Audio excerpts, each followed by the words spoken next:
Yo, and hello, and welcome to the 78th episode of GameSpeak Podcast. New episodes go up for free every Wednesday in audio format on iTunes, Stitcher, Google Play, Spotify, and all of your favorite podcast directories, and in video format on YouTube, so you can see us in stunning HD. This show is two childhood BFFs bringing you all things video games. You can find us online at createforsanity.com, where you can listen to episodes, subscribe for behind-the-scenes news, read radical articles, and buy some sick t-shirts from our shop.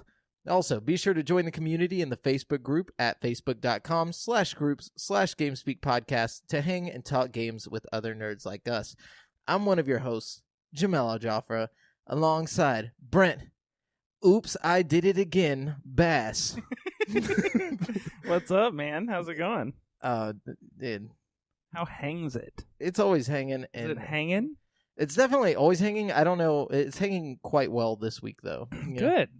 Yeah, I feel that. I'm also hanging pretty well. Yeah, I'm trying to think of something that like, in particular, that made it hang so well, but it's hard to pinpoint. Hey, sometimes, it's just hanging good.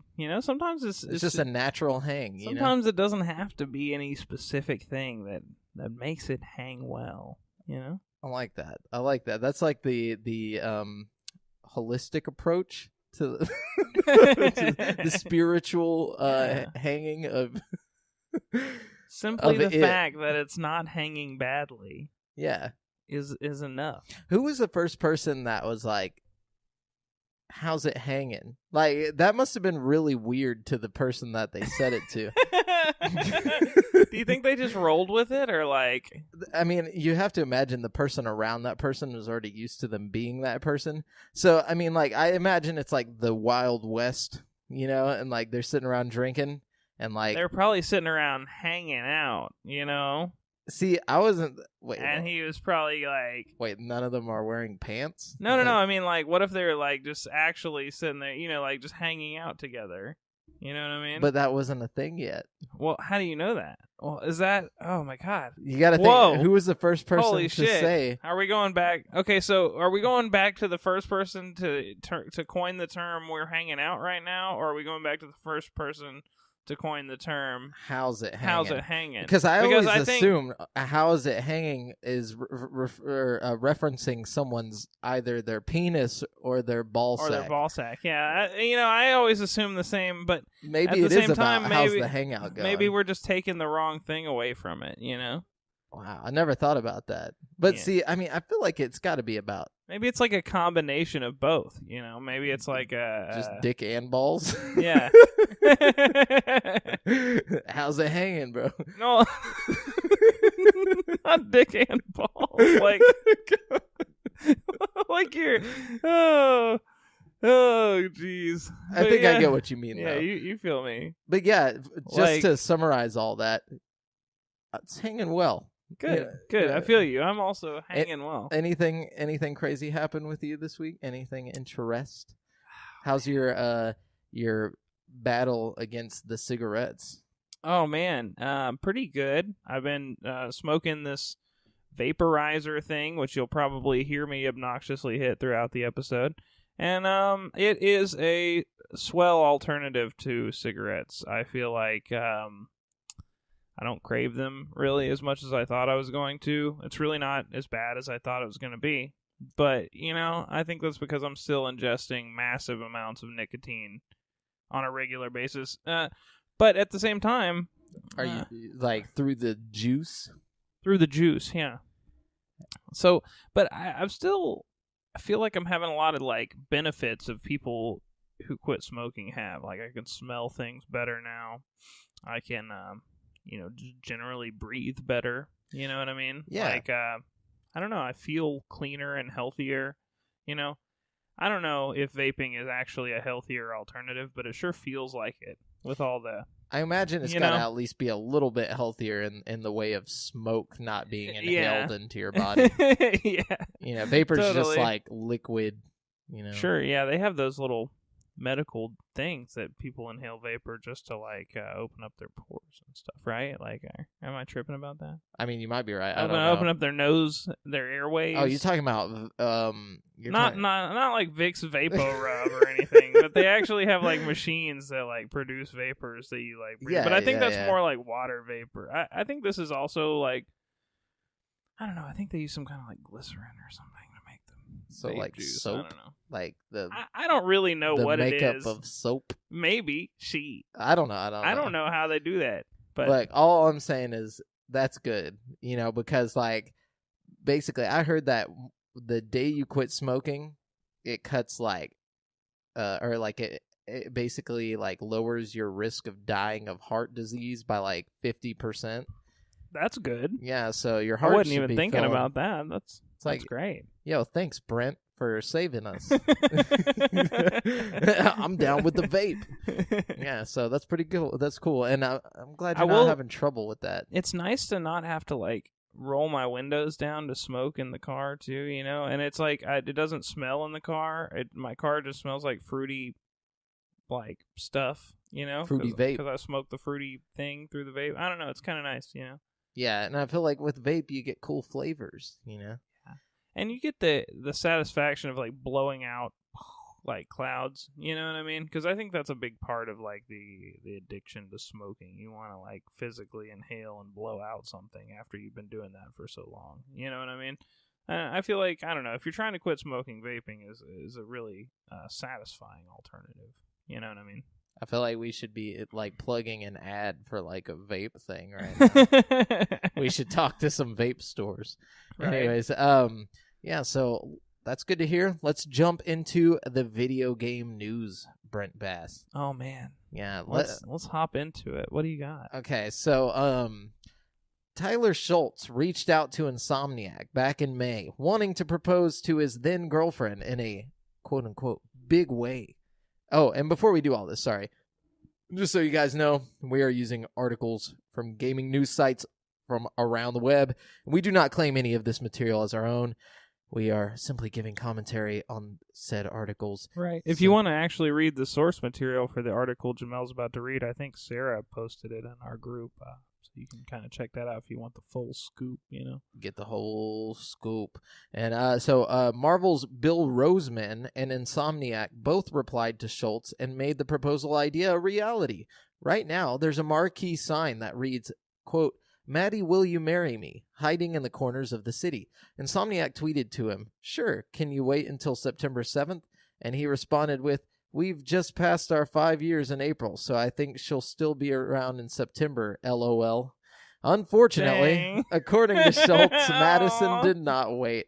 In a vlog, Schultz details how to find the Easter egg and claims his girlfriend left him just weeks before he could actually pop the question. Quote, "I'm actually kind of happy it's in this game," Schultz says in the vlog. "A lot of people, when I told them how I was going to propose to her, I don't think they understood that there was a literal piece of this game that anybody can go to." Justina Chu, Insomniac's art director for Spider-Man, offered Schultz her condolences in a reply to the sad tale. She offered to change the sign in a future update as well. That's real. Every they just time change it to "fuck you, Mary" or whatever her name is. Like, I feel like right now it's like every time he goes to play it, like it's just a slap in the face. He just like, swings over to that sign and just sits by it, like sadly takes pictures of it in game. Like, but check it out, he can feel like the real Peter Parker. You know what I'm saying? Because she's always ditching him for her best friend. That's so true. For his best friend. That's so true. But you gotta give it to Insomniac though. That's really cool of them to like do that, even though it didn't really like work out like everybody wanted it to. That's super cool of a game making company to like throw a little detail in like that for a fan. They didn't have to do that. No. They're super down to earth, cool bro people. But that is hella sad though. Brings a small tear to my heart and my eye. Yeah, I was about to say. Let's see. Call of Duty Black Ops 4's private blackout beta is now live for some players. Ooh. The beta has officially kicked off on PS4 today, or yesterday, or the day before yesterday, I guess, when this podcast drops. One of these days. One of those days. Giving those who pre-ordered the title their first chance to go hands-on with the new Battle Royale-inspired mode before Black Ops 4 launches next month. I seen this, and it looks dope. This is the blackout on Call of Duty, correct? So yes. Have you seen the gameplay? Yeah, I posted it in the group. Doggy. It looks legit. It does. It looks like PUBG, but like way better. Way nicer. Like a better PUBG. I mean, Devin Mayer posted his gamer tag in the group saying that he's already jumped on it. So cool. If y'all want to play with him, go check out the group. I think he was saying he liked it. It looks cool to me. I mean, I don't know. This is definitely the most polished Battle Royale game that's going to be out once it comes out. Oh, yeah. You know what definitely I mean? The sexiest. I'm thinking whenever... We'll see, though, whenever Battlefront drops, because I think the graphics in Battlefront are better. And definitely. I feel like they're going to do some Battle Royale. They have to. I just like the Call of Duty world a little more than I like the Battlefront world. Like I like Battlefield. My bad. I keep saying Battlefront. I mean Battlefield. Yeah, you're right. Sorry.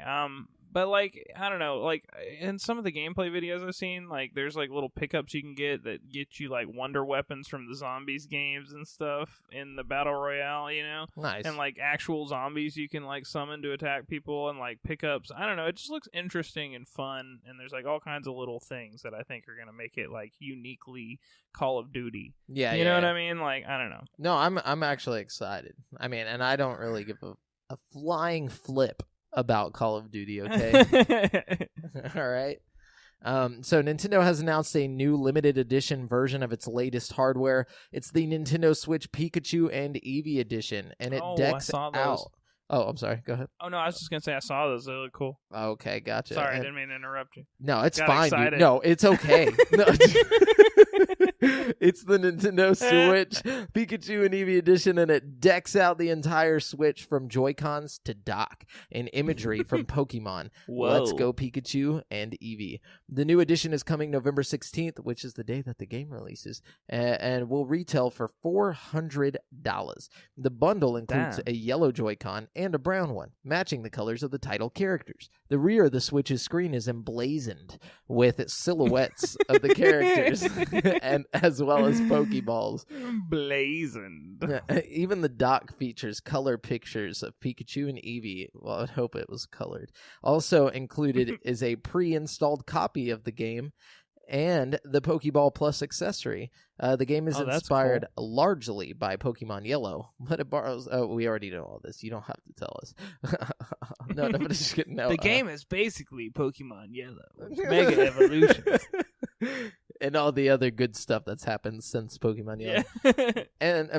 But okay, I'm excited about that too. Too bad I already have a Switch, and I'm not going to go spend $400. But this is kind of like I don't have a Switch, and I think this might be a great starting point. It's a good me. buy-in, dude. Yeah. You get all the good stuff. My thing is, though, I think I could get a normal Switch for like $300, right? Or cheaper even, maybe. Well, if I really think play my used, cards right. You could probably get it way cheaper without a dock.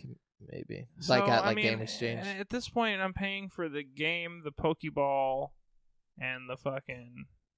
Yeah, you're paying. You're basically the game and the Pokeball for the extra $100. And the design, dude. And the design. I mean, the design is dope. It's sick. Don't get me wrong. It's very I unique. mean? So, like, think about this. This is like the Hey You Pikachu in 64, but for the Switch.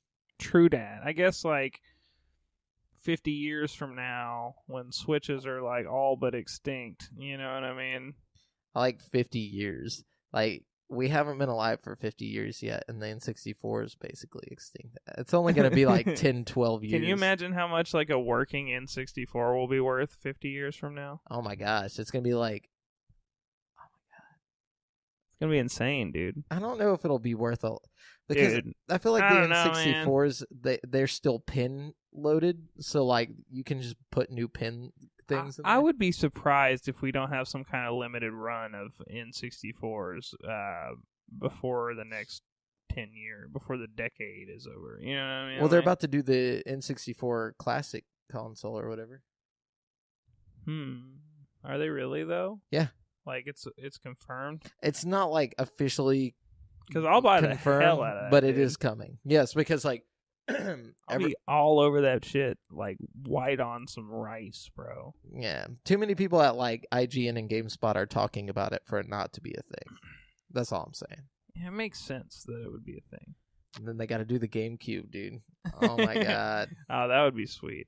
And plus, it would be really cool to have a tiny GameCube. You know what I mean? Like, oh, dude, so cool. Okay, so let's see. Square Enix has released a new trailer for Kingdom Hearts 3, showing off plenty of footage from the Big Hero 6 world and characters that will be featured in it.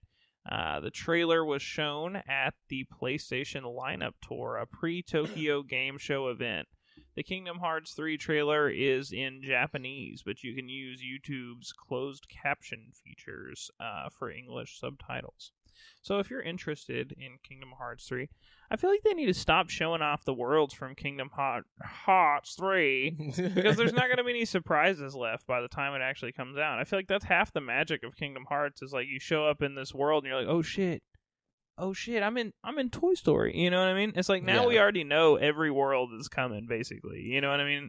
Well, I feel like at this point, they just feel like all they have left is hype. You know, so like it's been so long that people aren't gonna buy the game just to spite them. I feel like some people won't. Like, you know what I mean? Those people that are like, you guys took too long, sucks to suck, just to prove a point, but really inside they want to play it. You know, I don't know. I don't know. I think there's a lot of diehards. I think it's gonna sell well regardless. I mean, maybe if they take another like 4 years or something, but like. You know, if they actually drop it in the next year or two, I think people will buy the shit out of it. We'll see. I have a feeling it's going to be the worst selling, iteration of the game, or worst selling. I don't know, dude. Kingdom Hearts. The Game Boy Advance Dream Drop Distance. I don't count that. I mean, out of the main series, Dream Drop Distance. The Triple All I'm D. saying is, you know, the 3DS one probably didn't sell that great either. I mean, I played the shit out of it, and it was actually pretty good. But see, that's what I'm saying, though. I'm saying out of, like, the main two, and then this one. Like, the main core series, I think, is where this one's going to be the least successful. We'll have to see. Or at least, okay, if it's not the least successful in sales, it's going to be the least successful in ratings. I'm calling it. I'm just calling it. I want to call it right now. You guys listen? Because I'm calling. I don't know, man. They're taking so long with it. I feel like that'd be ridiculous if it got bad reviews, you know? My thing is I don't think they were working on it for that long. I feel like they just they made a game, they scrapped it completely and then restarted, and that's why it took so long. Yeah, I think that's exactly what happened. But at the same time, I mean, they've still been working on it for a long time ever since they scrapped it, because they've admitted that they scrapped it because they switched to like Unreal 4 or something, like mid-game production. You know what I mean? Yeah. But that was like years ago. You know, I mean, it's still been like 4 or 5 years since they announced that. You know what I mean? True. I guess we'll see. We'll see what happens. Epic Games has partnered with toy and board game giant Hasbro for a number of new merchandise based on Epic's mega popular battle royale game Fortnite. Following a recent leak, Epic's Donald Mustard shared an image of the final art for Fortnite Monopoly. He also confirmed that, of course, it's going to have some kind of last player standing theme. It's so fun and such a unique spin on the classic game matched up with last player standing Fortnite. The board game arrives on October 1st.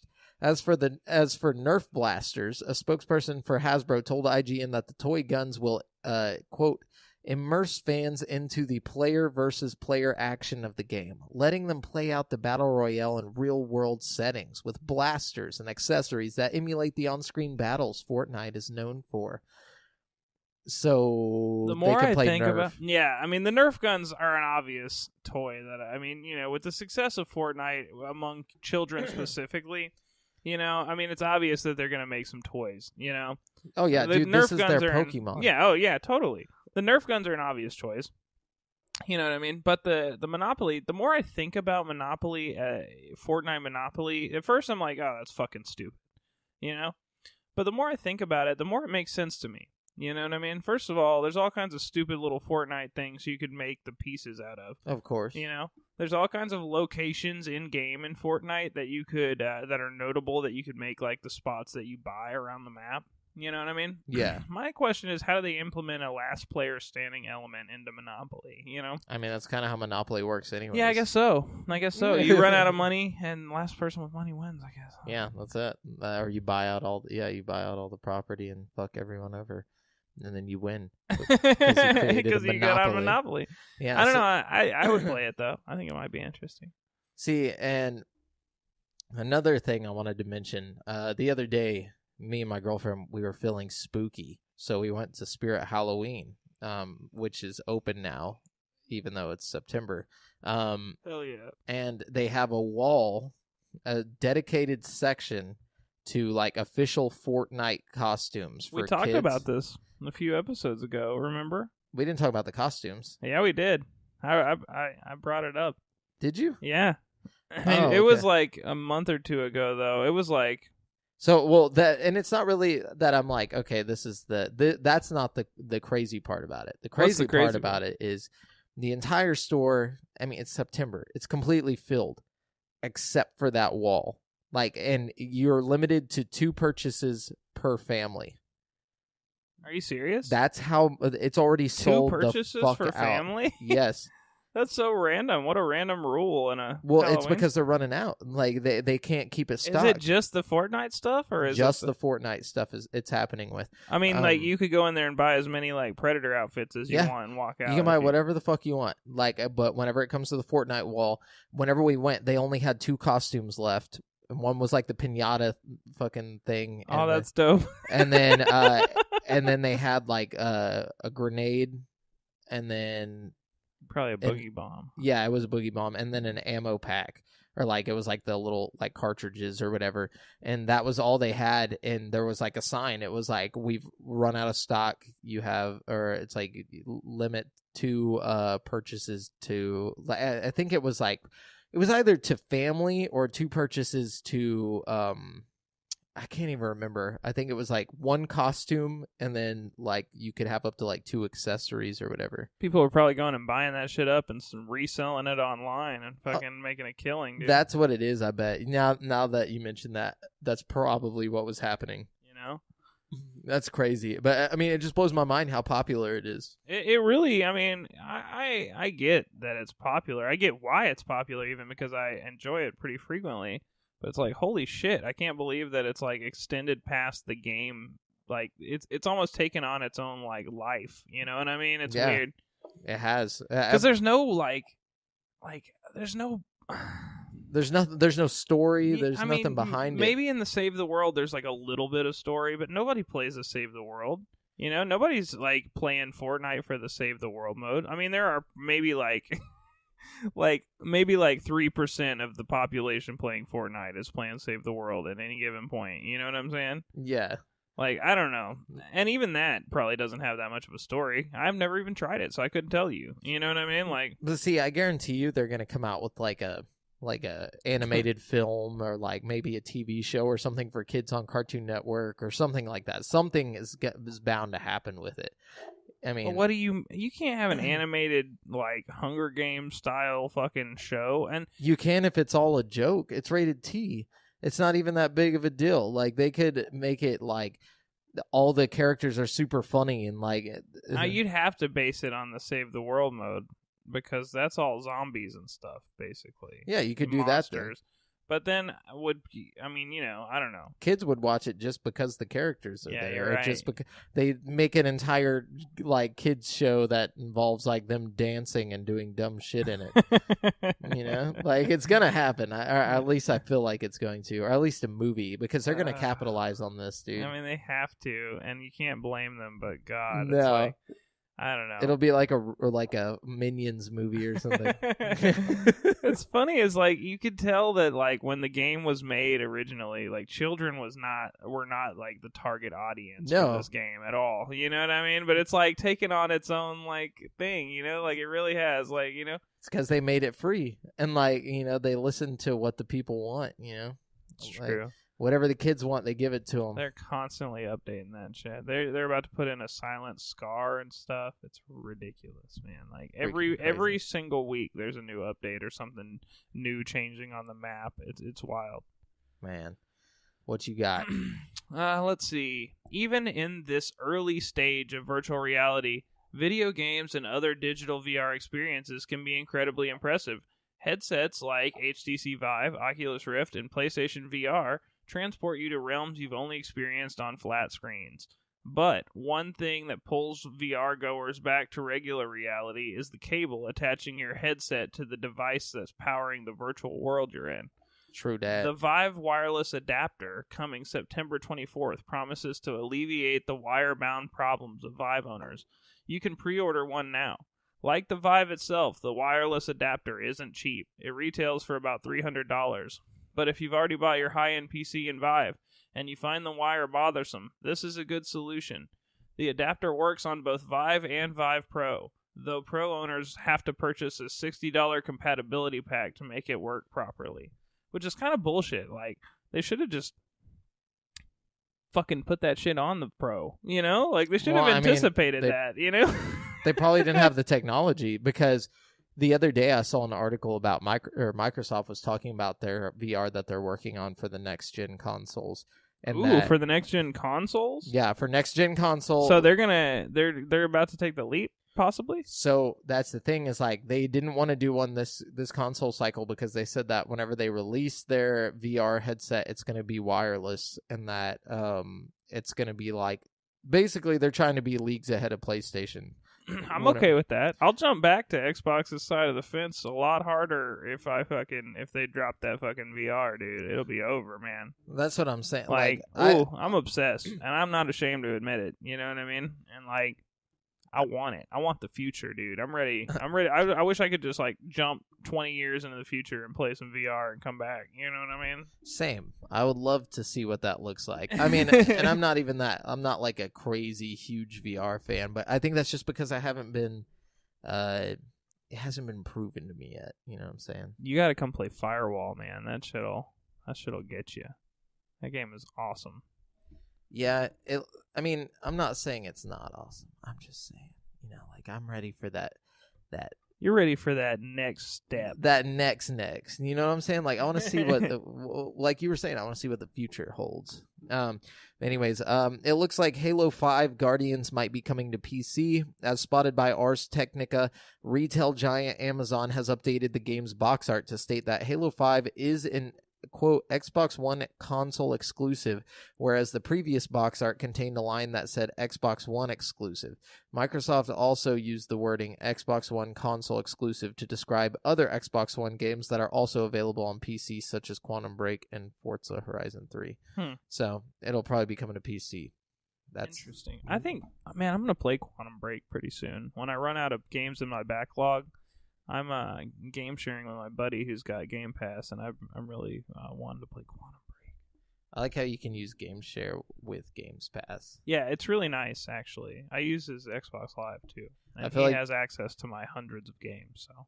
I feel like you won't be able to do that long, for too much longer. I know, right? Like, it's like we're in that, like, area where they're not really sure what's going on with Games Pass, so it's like I think it's right now. I think it's kind of a stalemate between PlayStation and Xbox, because it's one more feature that they have over each other, you know. Yep. And so it's like the first one to end it is going to be like, oh well, we can do this still, and Xbox takes that away from you, or vice versa. You know what I mean? Like, it'll be just one more ammo for their arsenal whenever that gets taken away, you know, because they can both do it right now, you know. Yeah, true that.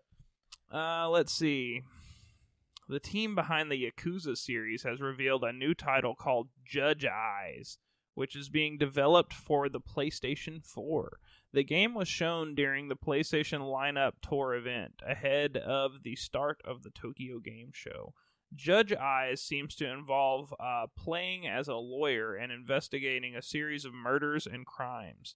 It is expected to launch in December in Japan, and a Western release will follow in 2019, though an exact date has not been confirmed as of yet. I wouldn't mind being a lawyer. Yeah, it's supposed to be like a narrative-driven story, which I feel like kind of highlights the more, the better parts of Yakuza series. You know what I mean? Yeah. So I think it'd be kind of cool to see what they do if they just strip all the, the meaty story stuff out of Yakuza and just make it its own game. You know what I mean? Like, yeah, for sure. Give you some cool options. You go ahead. I'm done with my news. Okay, here we go. This one's kind of interesting. Following its acquisition of the Time Splitters IP this past August, THQ Nordic has purchased the rights to another forgotten video game property. Wait, hold on. Let me guess it. What console? It was Xbox 360. And what kind of game is it? It was almost like Fable. Oh, I don't know then. Never mind. It was a game called Kingdoms of Almar Reckoning. Amular. Amular, yeah. Amular. Apparently that was a really big game. It was great. Ian used to have it, and I'd play it all the time over at his house back in the day. And it was super fun. It's a lot like Fable. It's more realistic, less cartoony, but it's the same kind of game. You know what I mean? Like, and you get to choose between being good and evil type situation, or? Yeah, I think so. I don't really remember. I never played like a whole playthrough, so I don't know how deep the choices actually got, but like, I remember it being really fun, and I remember for the time it had really good graphics and like, it was a good game, Yeah. They also got another game, along with the developers' abandoned MMO Project Project Corecock. Project Copernicus. Copernicus. Yeah. Oh my God. I'm so dumb. Copernicus. You never say that again. Copernicus. Yeah. Anyways, but more importantly, Kingdom of Almar. So I'm excited about this studio, dude. We got new Time Splitters. We got a new Kingdom of Almar probably coming. Kingdom of Omar. I'm just gonna say that because that's just how I've been saying it since I was like in fucking high school. I feel you. It's like I can't break this habit, like calling Hermione Hermione. Oh my goodness, Hermione's. it was Hermione for me when I was reading the book. I read the whole first 2 books like as Hermione. I read them as Hermione, and then I watched the movie and they're like Hermione, and I'm like, oh well, oops, someone read it wrong. Yeah, no, I feel that. But I also kind of, when I was reading the very first book, I didn't even really picture the whole thing happening in a castle, even though it like explicitly said it was a castle. I was just imagining like Huntsville High School, but like really big. Really? I don't know. It's weird. And then like you watch the movie and it completely changes how you perceive the book. You know what I mean? Like, that's the thing. I can't really remember what I thought beforehand. Like, because once the movies came out, I was so young that like it just became my actual memories. Well, that's my thing. I was so young that I think my perception of the book was a little warped because like a lot of the words might have been too big for me or this or that, So or fake. Well, the things I took away from the book were like totally, like probably different than they would be if I were to read it now. You know what I mean? Like, yeah, and I think my mind kind of focused on like the actual illustrations that they had in the book, where it's that really weird cartoony look. Like the original illustrations, like they changed them, I feel like after a while. Oh yeah, they've got like a whole new fucking cover set now. Let's see, hang on, we got some more. Harry Potter. Okay, I'm sorry. Let's see. It's fine. Okay, PlayStation 4 exclusive Spider-Man has sold brilliantly. The web-swinging Avenger shifted more copies in his launch week than any other game this year so far. Woo. In fact, UK numbers company ChartTrack reported it is the fastest-selling individual format release since the PS4 version of Call of Duty World War II last November. That means old Spidey sold more than fellow PS4 exclusive God of War, Detroit Become Human, and Yakuza 6. That's and not more saying much. Well, I mean, God of War maybe sold for pretty God of well.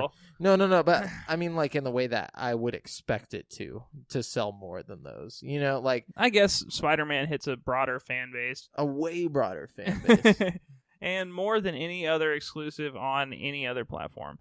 The records don't stop there. Spider-Man is not only the fastest-selling Spider-Man game ever, it is now the fastest-selling Marvel-branded video game ever. The previous record holder, Lego Marvel Superheroes, was beaten by a wide margin. DC fans, though, don't worry. Batman Arkham Knight still holds the record for the fastest-selling comic book hero game release this console generation. Damn. So. I thought I was going to beat that out. Nope, not yet. Anyways. Stupid Batman. Let's see. This one's kind of a long one, but I feel like it's kind of important, so bear with me here. Tencent Holdings Limited is shutting down its poker-based online game as the government increases controls on the video game industry in China. The Shenzhen-based tech giant said Monday that it had started to phase out, quote, everyday Texas Hold'em, a gambling game based on the poker card game, and would shut down the game's server September 25th. Players will be compensated according to the Ministry of Tourism and Culture guidelines, the company said on its official WeChat account. Tencent said it will either issue refunds to players or convert their virtual currency in the poker game so it can be used in other games. The company, in a statement, said it was closing the game because of, quote, an adjustment in its business, and a spokeswoman declined to elaborate. The Ministry of Culture and Tourism and the General Administration of Press and Publication, which analysts say will likely be responsible for games approval after a bureaucratic reshuffle, didn't respond to requests for comment. But Chinese authorities have cracked down in the past on online gambling, which is illegal in mainland China. Players in Chinese poker games use virtual currency instead of real money to bet, and commonly go through middlemen services to transfer or cash out their winnings. Tencent, the world's largest video game company by revenue, has taken a hit after facing a string of regulatory hurdles. Last month, the company lost more than $20 billion in market value in a single day after Chinese regulators said they would limit video game releases and set new restrictions on playtime for young people as a part of a broader plan to combat vision problems among school children and adolescents. That's some bullshit. Hold up, because that's been proven fake. Yeah. Like, there's no correlation between eyesight damage and... This is exactly why I'm saying this article is important. Hang on, we'll get to this, though. Tencent was also forced to stop sales of Monster Hunter World, which had only launched the week before when Chinese regulators pulled the game's operating license. A few days later, the company reported its second quarter profit fell from a year earlier, the first such drop since 2005. Executives said Tencent had been unable to make money off of its two most popular games because of a bureaucratic reshuffle and had temporarily halted regulator game approvals. Since then, Tencent has proactively tightened control over its games. Last week, the company said it will start checking the identities and ages of players on its hit Honor of Kings video game against a police database to pinpoint, quote, irrational consumption of the game by minors. The company called this move a first for the industry. On its WeChat account, the company said it will expand identity verification to other games in the future. Children are the hope of their families, the future of our country, the company said. Tencent has always seen healthy online access for minors as a matter of utmost importance. So, first of all, nonsense. I'm glad I don't live in China.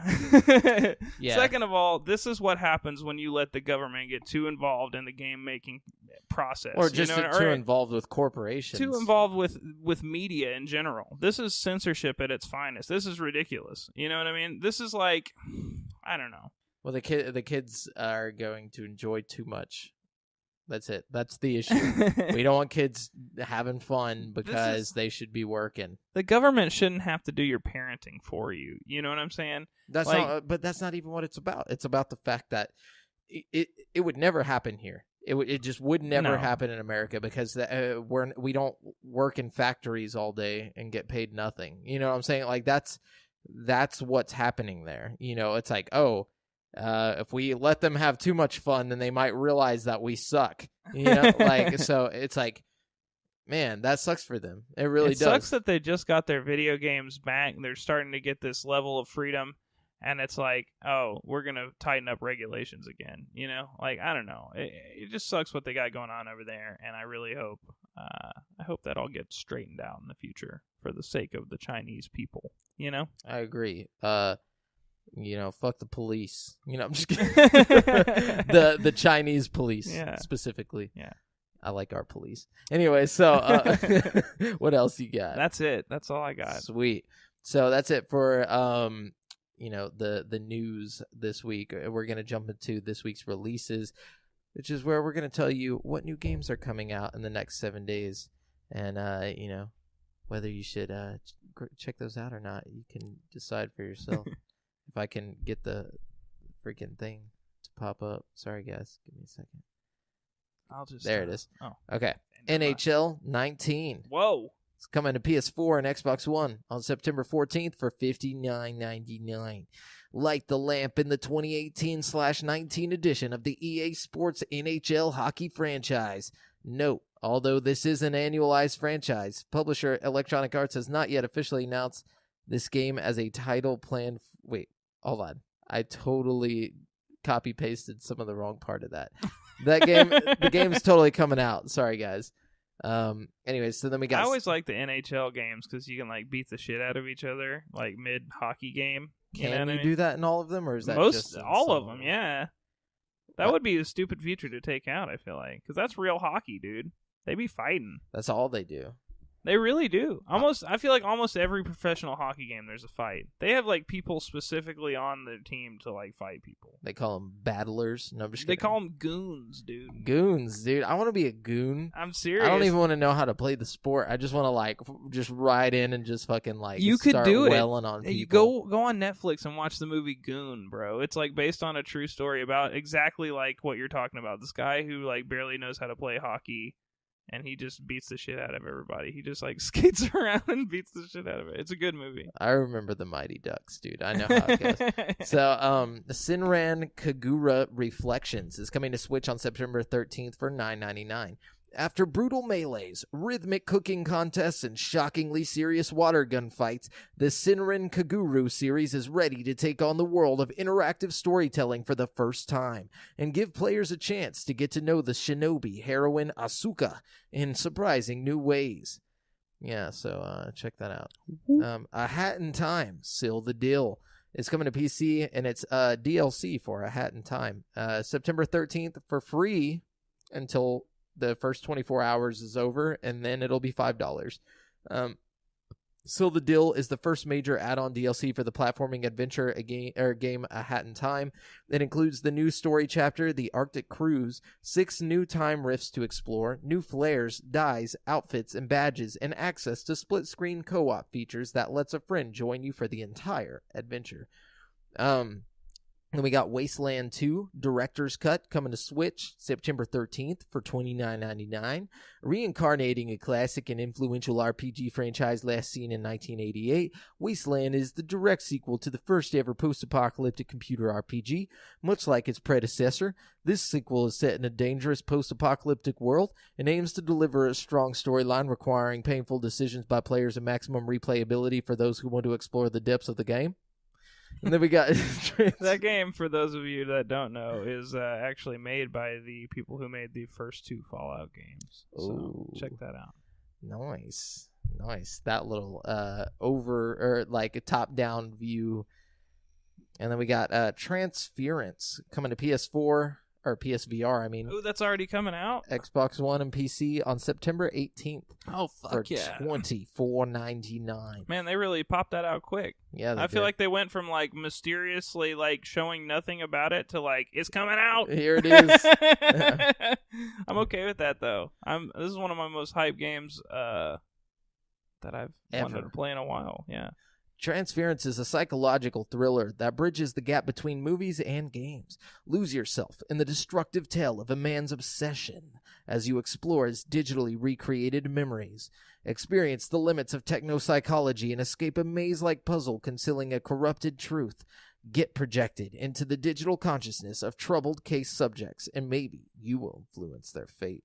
If you have a PSVR, go play the demo of this right now. It's super interesting. This sounds like a Brent Bass game. It's right up my alley. And then we got Bastion coming to Switch September 13th for $14.99.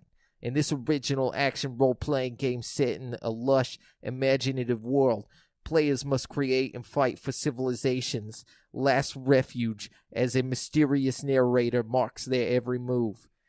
The goal of Bastion is to construct a safe haven in the wake of the calamity, a cataclysmic event that shattered the world into a series of floating islands. Not the calamity. Not the calamity. And then we got Blind, coming to PSVR and PC on September 18th. Couldn't find a price for this game. Blind. It's just called Blind. They just put a black. It's like, oh, it's so realistic. Like, dude, I know how we're going to make a shit ton of money. Actually, that could still be kind of a cool game because with the 3D audio of PSVR, you could make that kind of realistic. It's like hide and seek, but like... They already have some games kind of like that, though. There's a game called Stifled where you're blind, and you have to use like echolocation, kind of. Yeah, that does the echolocation. I'm saying it's just completely pitch black. It's totally fine. And like, you know, like people like whisper, and you gotta like find them. Or, like maybe on the actual screen, like they can see shit, and they're running around like to get away from you. It's like Marco Polo. Everything's just really blurry, and you're looking for your glasses the whole game. Yeah. Blind is a narrative-driven psychological thriller for virtual reality where the player is blind and must explore their surroundings using echolocation. Oh, shit. It's just like Stifle. Yeah, waking up in a strange room with scant memory of how she came to be there, the young woman makes this shocking discovery that she has lost her sense of sight. Goaded by the mysterious warden, she must explore a twisted and frightening mansion using echolocation. Sound waves briefly reveal the outlines of objects, enabling her to navigate the mansion, solve puzzles, and uncover the mystery of what is happening and why. Might be kind of cool. Sounds all right. And then we got Super Seducer 2 coming to PC on September 15th for around $10. Ready to take your skills with women to the next level? Wait, isn't this that game that got so much controversy on the first one? Yeah, this is the sequel, though. They got a sequel? Oh, I'm sorry. Hold on. Let me restate that, or re-ask you guys. Ready to take your skills with women to the next level? Yeah. Super Seducer 2 is a sequel to Seduction Simulator, putting you in everyday scenarios where your skills of seduction will be put to the test. Jesus. Super Seducer 2 takes seduction to all new levels of realism, with 10 times the budget of the first game. 10 times the budget. Super Seducer 2 is much bigger, better, and more seductive. Our hero is joined by some new friends as the story continues across 10 all-new scenarios. Boss and secretary, girl and a group of guys, strip club, dating app. Boss and secretary? That's so inappropriate. Hold up. Interracial dating. What? Looking for a one-night stand. Looking for a serious relationship. Rich bitch versus supermodel. Older Mahmoud? Younger woman, and get her into bed. Oh my god! No wonder there was so much controversy around this game. Dude, holy shit! This is they're just going for controversy at this point. They're like, "Fuck it, dude!" Like dating app, rape, interracial. Show me your bobs. Creepily follow her home. Adios Amigos is coming to Xbox One, PS4, and PC on September 12th for $19.99. Slide in the DMs. Sorry. I'm done. Oh. How to tell her yes when she says no. No. Roofie the drink. Okay.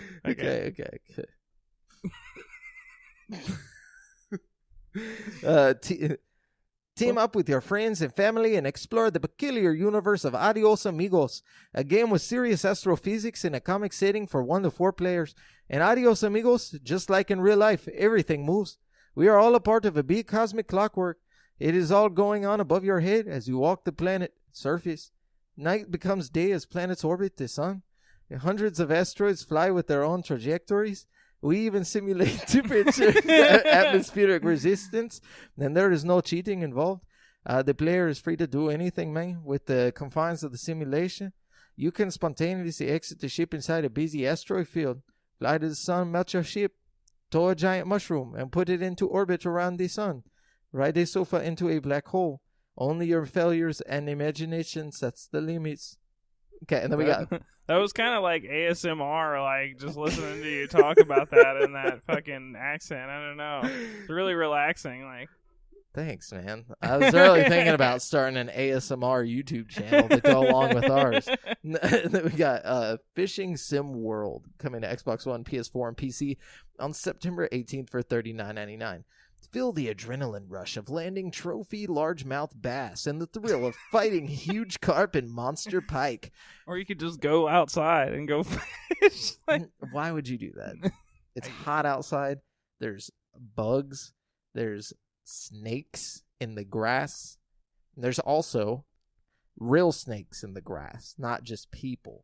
You know what I'm saying? And I don't know. It's just like fishing games are one of those games. It's just like just go do it. You know? I could see on like the motion control ones. Those are cool. maybe if it was like a VR game or something. You know? A lot of people like the fishing in Final Fantasy. Oh, that's different if it's like a mini game or something. You know, if you're playing Far Cry and you go fish and get a little catch a little bass, but have a whole fucking game centered around it. It's like.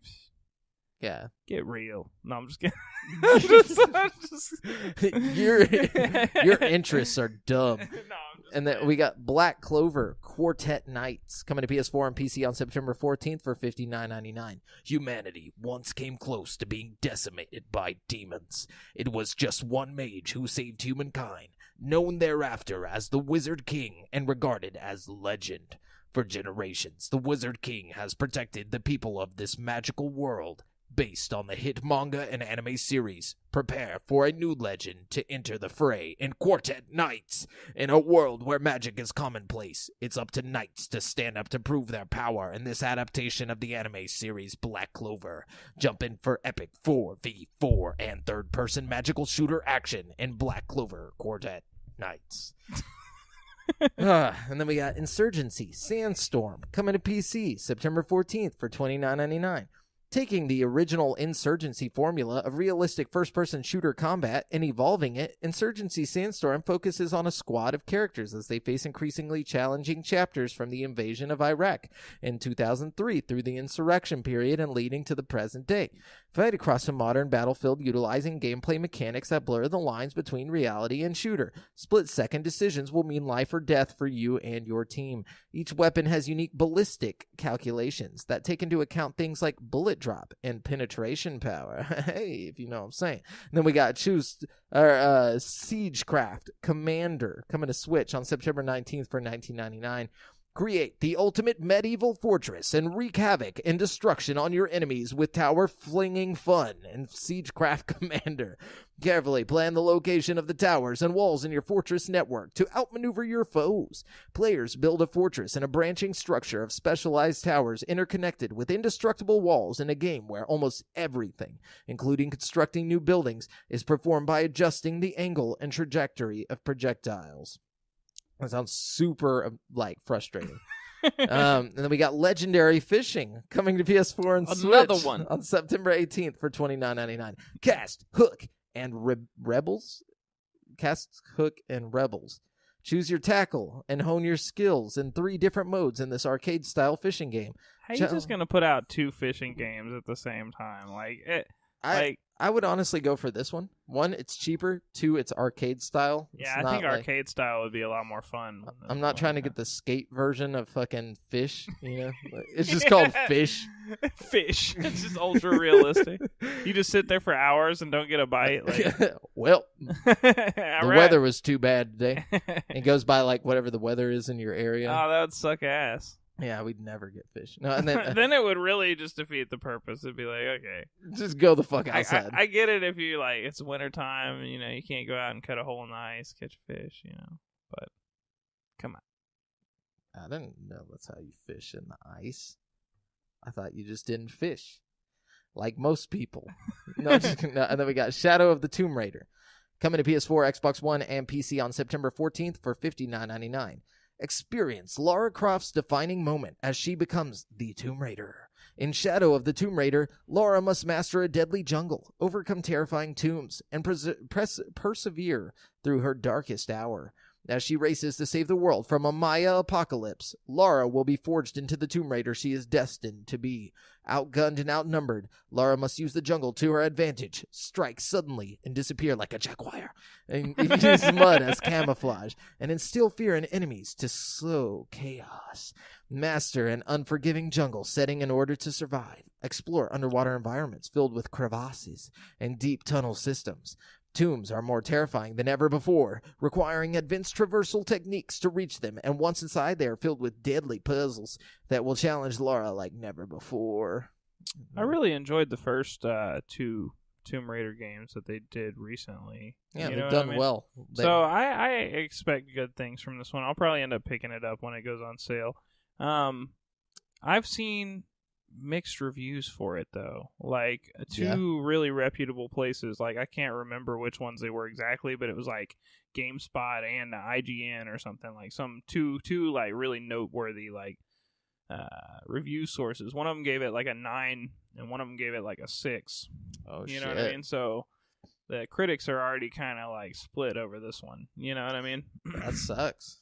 It looks good to me. I mean, just from like the gameplay, I feel like I can tell that I'll probably enjoy it. You know what I mean? But it's like how many 9s can they? Or I think the first one got a 10. So how many 9s and 10s can they possibly put out? Right. You know, back to back to back. That's what I'm saying. I don't know. Even if it's just like exactly like the other two, because the first two were a lot alike each other. You know? Actually, I personally like the first one a lot more.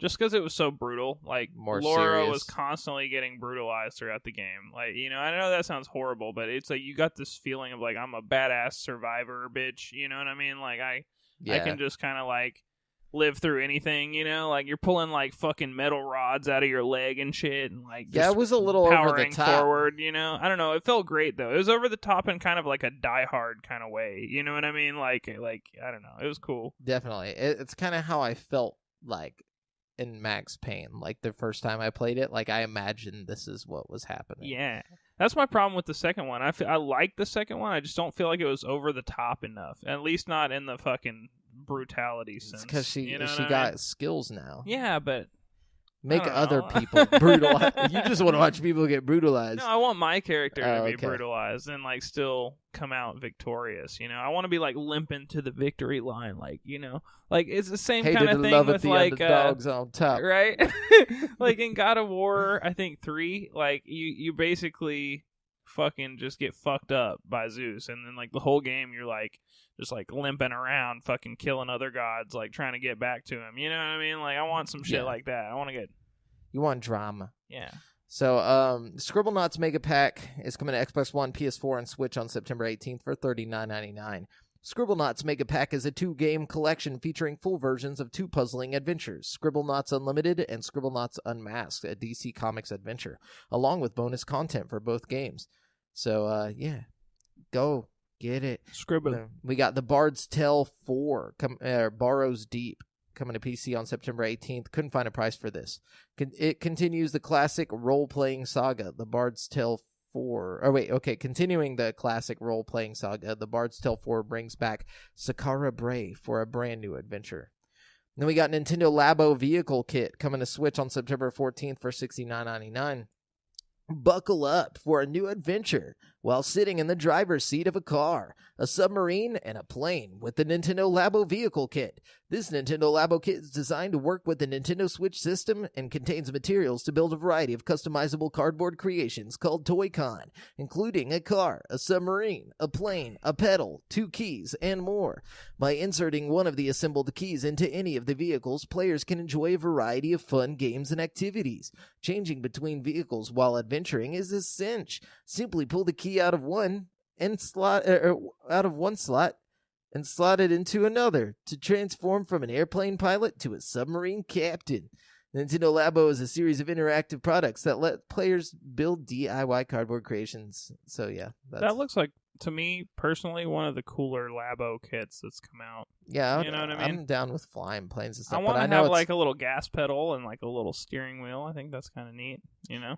I feel like it's not going to be that good though. Like the game itself. That's yeah, the problem. probably not. But $69.99. Get out of here. Get out of here. Then we got Mega Aquarium coming to PC on September 13th for around $20. Starting with just a few tanks and the most basic of livestock, you'll grow your aquarium to a thronging metropolis filled. Is that a word? I don't know. Maybe you meant thriving. I'm going to say thriving metropolis. Thronging. Filled with hundreds of guests, tens of staff, and a multitude of different aquatic life forms, each with their own unique care requirements in the living simulation Mega Aquarium. Cool. Yeah. Then we got Revenant Dogma coming to PS4 and PS Vita, mobile, PC, and Xbox One on September 12th for $9.99. Cain enters a ruined site in search of a feral relic said to be left behind by the gods and meets a mysterious girl in a mask. This strange encounter becomes the catalyst of a grand scheme that will change the worlds of human and Therians. Will this newfound power lead to prosperity or destruction? Have a 3D battle experience full of ambiance, featuring transformations that enable various skills and bursts that can deal massive damage. Weapons can be customized to increase their power or be imbued with various effects. Explore dynamic, constantly changing dungeons, take on many subquests, and open up your path in a grand adventure. And then we got V-Rally 4. Coming to Switch, PC, PlayStation 4, and Xbox One on September 11th for $59.99. Oh, hold on. I was starting to feel a little George Bush in there or something. Or maybe it was a Bill Clinton. I got to find it. I think it's just because you said September 11th. Maybe the George Bush came out, September 11th. Just every time you say September 11th, you just do a George Bush. I don't know how to do a George Bush one, honestly. Hold on. I'm going to see where this takes me. Okay, just let it out. Enjoy an extreme experience. No, I can't find it. Enjoy an extreme experience while becoming an expert in a demanding simulation. Take on the challenges of rallies, rallycross, drifts, buggies, and hill climbs, and set off on a spectacular journey across every continent in V-Rally 4. And that's it. That is all of the fucking games coming out. A lot of games coming out. It is. It is a lot of games. But yeah, so if you want those, go get them. Nothing sounded too crazy except for Shadow of the Tomb Raider and Transference. Yeah. Those are the ones. I'm excited about Transference. So what are you currently playing, Brent? Let's jump into that. Oh, man, I'm playing a lot of good stuff. I started out my week going strong on Firewall 0 hour. Pretty hard this week. I was playing the shit out of it. And then I was like, I booted it up one night, and then it was like, your PlayStation Plus subscription is over. And I was like, no! So, it's like GTFO. So I was sad. And then it was like, do you want 2 free days? And I was like, yeah, I want 2 free days. So I played my 2 free days, and then it was really over. And I was like, well, shit, I can't afford to update right now. It's like, you want a little bit of this crack? Just a little bit. It's free. It's probably a good thing, though, because I would have just been playing that all week. It's so much fun. It is so much fun. It's probably the best multiplayer game I've played in a long time. Like, it is an absolute blast to play. And I just unlocked the AK, and, like, you got to be pretty high level to unlock the AK, so I'm just, like, murdering everybody, dude. It's very satisfying. But yeah, so my PlayStation Plus subscription went out, and I was like, okay, well, I gotta play some single player shit. So I went ahead and I finished Horizon Zero Dawn. And man, just fantastic game. Like, I won't keep going on and on about like the mechanics and stuff, because I've been talking about that the past few episodes. But just know that they're great. But the story, man, the way the story actually plays out. Again, I don't want to ruin anything. But it's fantastic. It gets really deep about like how the previous civilization ended, and like artificial intelligence and all kinds of crazy shit. Like, and it's just really, really interesting. Like, one of the better stories I've played since like Mass Effect. You know what I mean? Like, nice. It's really, really deep, and it's a thinker. And it's got like a touching emotional ending. Like in a weird way. Like, I don't know. It's so good. It takes a lot of like common like sci-fi tropes and mashes them together in a very, very uncommon way. You know what I mean? I don't know. It's Really interesting. Definitely worth a playthrough. One of the better games of this generation, I feel like. But then, I finished that up, and I had to jump on the fucking hype train like everybody else because, you choo. Lego Spider-Man? I got Lego Spider-Man. No, I'm just I don't know what the hype's all about. No, this game sucks. Just Legos, bro. No, I got Spider-Man. It's a lot of fun. Honestly, to me, it just feels like every other Spider-Man game I've ever played. But that's not necessarily a bad thing. Like, I'm having a lot of fun with it. You know what I mean? I will say this, though. And, I was kind of being a naysayer last week about the graphics bump going down.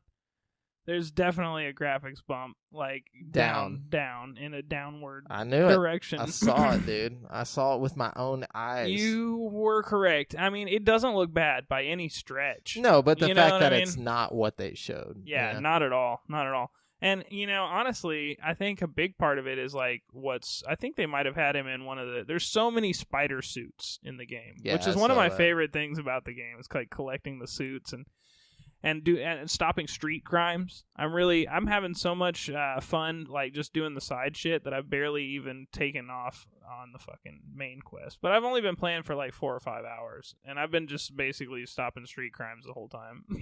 Nice.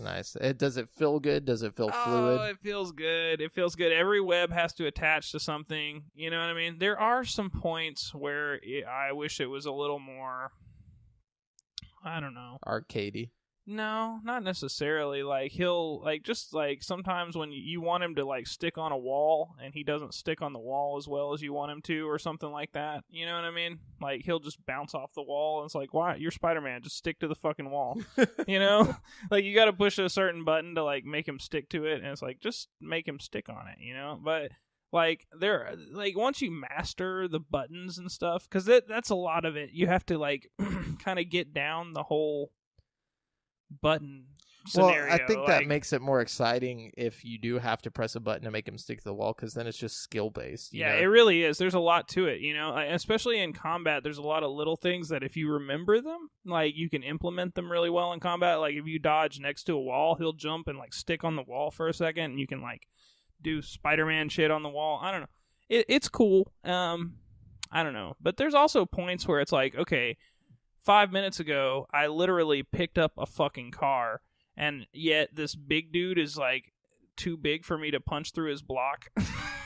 Like, go fuck yourself. Like, you know what I mean? Like, PS2 tropes. Like, yeah, come on, dude. No, but, I mean, it has a lot of, like, generic superhero shit. I mean, really, I think it's a little bit overrated. Like, you know what I mean? I'm not hating at all, because I'm having a lot of fun with it. From what I saw, what I've seen of the game, other than the photo mode, it looks almost exactly like Spider-Man 2. Like, it is a lot like it. Even, like, the Central Park layout. You know how, like, in Spider-Man 2, you could go swing through Central Park and shit? It's a lot like that. I mean, it really is. With, like, better graphics and, like, its own... That's one thing about it that makes it really special, is it's got its own contained story. Yeah, it's not following the 3 movie Spider-Mans. Yeah, or any Spider-Man, for that matter. Not even the Amazing one, or, like, the newer, the Spider-Man Homecoming, any of that. It's its own little thing, which is kind of cool. I don't know. And all the descriptions I read, it was like an older Peter Parker tackles older person problems. But in his little bio, he's only 23 in the game. It's like, well, that's not older. What they mean by it is that he's not going he's not going into college like in the first ones, or like usually they always start with the origin story where he's getting bit, and like this one he's already had his powers for a little while. Yeah, he's established as Spider-Man, like, from the beginning. Where it starts you in this game, and this isn't really a spoiler because I've only done like 3 missions. Like, I'm really not even hardly past the tutorial yet, so I don't have any insight into what the story is going to bring my way. Other than the fact that it made me play as Mary Jane for a little bit, which was kind of interesting because in Mary Jane mode, you take pictures and it almost turns into like a Pokemon Snap type game. Oh, and there's a lot of like little mini games where you like connect circuit boards and shit. And at first I was like, oh, this is going to be annoying as fuck. And then I find myself like seeking them out so I can do them. You know what I mean? They're like really easy, but like they're satisfying when you do it. You're like, oh, I'm a fucking genius. Even though you just did this like puzzle made for like 3-year-olds. You know what I mean? My gosh. But it's a lot of fun. It's one of those like mindlessly fun games. You know what I mean? Yeah. Is there a lot of cool stuff in the city that you can do? Oh, dude, there's lots of like little Marvel Easter eggs. Like if you know your superheroes, like you can swing through like Hell's Kitchen and see all these like Daredevil Easter eggs and shit. You know? Oh shit. I wonder if you can see Daredevil. I don't know. That's one of those things, like, again, I'm not very far in the story, but, like, the game starts you out, and you're, like, working for Dr. Octavius, and he's not, like, Doc Ock yet, obviously. You know what I mean? He's just chilling. So, there's a lot of little things that if you're a fan of Spider-Man, you'll be like, oh, hey, and if you're not, you won't really get it. You know what I mean? But, like... Yeah, that actually makes me, want to get a PS4. I mean, just because the nostalgia, really. Yeah, that's honestly. why I think that's why I like it so much, and I think a lot of other people enjoy it because it's nice to have a modern Spider-Man game. Just because like it's nice to have. It's not so much different from all the other Spider-Man games, but the graphics are up to date. Which is nice. You know what I mean? It's got more power behind it. Yeah. Yeah. So I've just been playing more Mass Effect. How far are you? I honestly don't know. Like, it's kind of hard to gauge how far you are, I guess, because there's like so many different options of where you can go next and what to do next that I guess it depends on what order you do them in and stuff. Yeah, I got I've been doing side missions. I had to skip over one actually because it got so fucking mind-numbingly frustrating. It was like on the Earth moon. You have to go and like destroy these like floating like turret things. And like I cannot kill them. You fighting them from your vehicle? No, it's like or wait, you don't even inside. have a gun on your vehicle in the first one, do you? Yeah, you do. You do? Oh, okay. So there's a gun on it, but like I've already destroyed the turrets on the outside of the bases. It's whenever you get inside and you have to like fight off all these fucking things. And there's like 3 different bases, and I'm on the last base of it. And I remember that mission. Oh my god, dude, it's you so might have to frustrating. come back when you're more high level. That's one of those that's just fucking. That's what I did. I left, and so now I'm like on this planet that's like super like red and like it almost feels like a lava level. I can't really remember what. Is it like a main quest planet? Yeah, I think so. All right, dude. It dropped you in the car, huh? Yes. Okay, yeah, I know exactly where you're at. Yeah. I think you're going to the dig site, right? I think so. I'm looking for like Liz or something, or yeah, that's where I'm at. Okay, yeah, this is actually a really interesting part of the game. But yeah, and I've also like this week. I feel like I want to mention this because I started, it's not really like what I'm playing, but I started reading a book this week called Leviathan. What's it about? It's by Scott Westerfield, and it's like this like steampunk alternate history version of World War I, but like it's super interesting. It's like a young adult novel, but like the cover is what caught my attention. Because I love all that steampunk stuff, but like, dude, it feels so good. It feels like reading Harry Potter for the first time. Really, like, I just love that feeling. I might have to check that out. Getting invested. It's really good. Good book. Yeah, there's like 3 books, and it's like Leviathan and like Goliath and Behemoth or something, and like. I haven't got into a book like that since the Hunger Games was a big deal. Oh, dude, you should totally check it out. I mean, it came out back in like 2009, but like it's like the Germans use like. What they call clankers, which are just like machines, like giant walkers and stuff like that. But then like the I believe it's like the Austro-Hungarians are using like bio creatures, or like I don't know how to explain it. Like it's like a mix between technology and creatures. Like Charles Darwin like made these. That sounds a lot like Horizon Zero Dawn. Does it? Yeah, all the machines have to like consume biomass to function. So these are like hydrogen eating like creatures. Apparently, like so Charles Darwin like created these. Like he figured out you can like genetically alter things. Like it's just like taking technology that we don't even have yet and putting it in that time. And so like they make this giant lighter than air ship out of a well, like a Leviathan. Like the monster from back. And so like they're like floating through the fucking like. sky on a giant fucking well with like a gondola on it and like all this stuff. It's with like machine gun turrets and all this stuff. It's freaking That's crazy. fucking badass. I don't know. Anyways, I thought I should mention that. It was super good. Anyways, but yeah, so we're gonna jump into the topic of the show. This week we're doing superhero games we need since Spider-Man for the PS4 came out. The PS4. Piss off as many people as possible. Yeah, so before we jump into this one, I just want to give a fair warning. Brent totally knows way more about comic books than I do because he grew up with an older sister who's rad and loves comics. So I know like surface level superhero stuff, like. So what I've got, don't expect me to go super deep into like the lore and the history. I'm just talking about some games I want for these characters. Hey, that's totally okay. So don't be like, oh, he's not a real nerd, because I'm not. I like video games. But anyways, so what you got? So to start it off, I mean, kind of in the same vein as Spider-Man, and since there's a Venom movie coming out, I feel like it'd be tight to have a Venom game. I put this down as well. Venom. It seems like a no-brainer on this one. You know what I mean? It really is, and it'd be like an anti-hero, setup. It wouldn't really be a superhero game, but yeah, like, totally.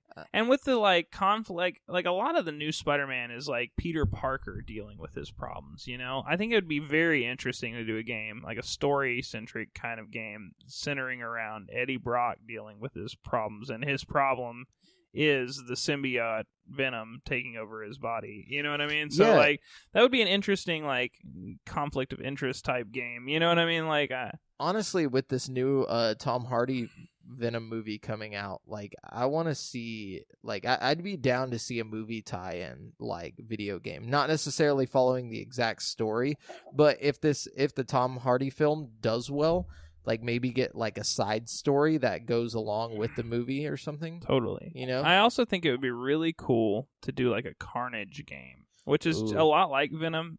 For those of you that aren't like well versed in your Spider-Man history, Carnage is like the same kind of alien that Venom is. Like he attaches to you and like uses you as like a fucking host, and he's like a parasite basically.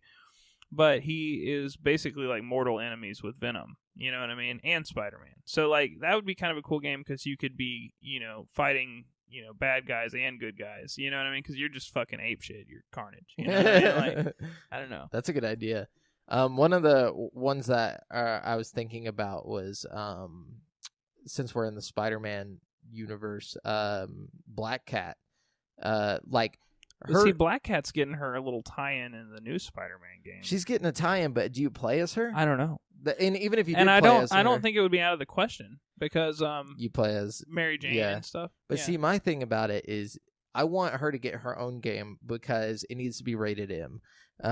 So like Black Cat's basically like her story is fucking crazy. Like so.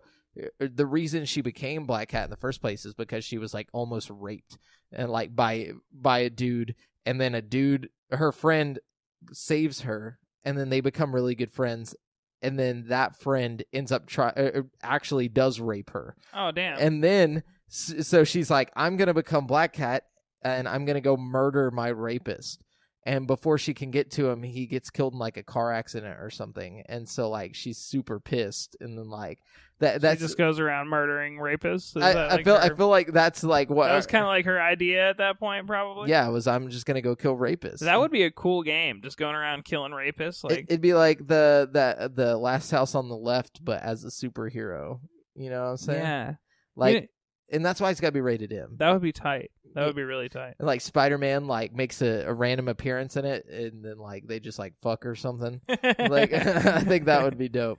I think there's definitely some scenarios in like the comics where Black Cat and Spider-Man hook up, I think. Yeah, or at least they close. got some love going on in between them.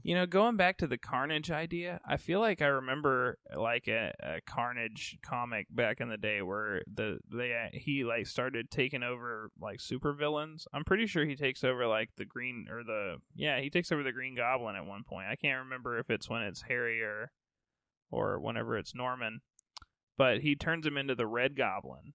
You know what I mean? And it's like this whole thing where it's like the Green Goblin mixed with Carnage. You know what I mean? Oh God. I think it'd be cool to play a game where you're Carnage, but you can like go from like person to person. You know what I mean? And That would so be you can kinda cool. actually like, every person you like embody has like a different thing going on. Remember in Spider-Man, like the like tie-in for the original like Tobey Maguire movie, like how you could play as the Green Goblin? Oh yeah, that was tight. It Did was like you a have to, cheat like, code. unlock him? Yeah. Oh my gosh. That was the tightest like fucking Easter egg cheat thing ever. Like, oh yeah, that was before cheat codes were gone. Yeah. Still playing GTA. Anyways, what other type of character would you like to see a game for? Well, okay, I've got a lot of them. But one, okay, you remember when they did like the X-Men Origins thing and they did Wolverine, and then they were gonna do Magneto, and then they scrapped the Magneto movie. You know what I mean? But they had that X-Men Origins tie-in game with Wolverine. Oh yeah, that game was pretty brutal. It was good. It was really fun. But I was kind of sad that they scrapped the Magneto movie and any potential Magneto game that could have come with it. You know what I mean? I think a Magneto game would be awesome, or like maybe with like Xavier involved in it. Totally. Like, well, then I started thinking about it, and I was like, well, if you did a Magneto Origins, there's already the Wolverine Origins. You could just start an Origins series, for all the X-Men. That would be cool. I don't think it sold well enough. I think that's why they didn't do it. Otherwise, they probably would have. There's like some that I would really love to see in video game form, though. And I think it might sell better as a video game. You know what I mean?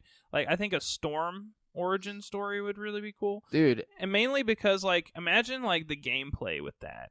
You could have, like, all the different elements. Like, you could shock people with lightning and make tornadoes and shit. And as you, like, level up, your powers could get, like, more powerful and stuff, Kind of reminds me of The Darkness or whatever. Like, yeah. Like, something similar to that. Totally. You can make it really dark and mature. You know what I mean? That's the thing with the X-Men or Wolverine Origins was rated M. Like, they could do that with that whole thing. Sorry, I've got a couple of these X-Men. Let me just run through my X-Men. We'll talk about them one by one real quick, because I feel like they would all be, like, interesting origin stories. I think a Gambit origin story would be cool. Of course. That's another one with, like, cool, gameplay. You could have him hopping around, throwing cards and shit. You know what I mean? Yeah, and that's the thing. I feel like a lot of these, well, I guess it really wouldn't be open world. It'd be hard to do an open world for an X-Men game.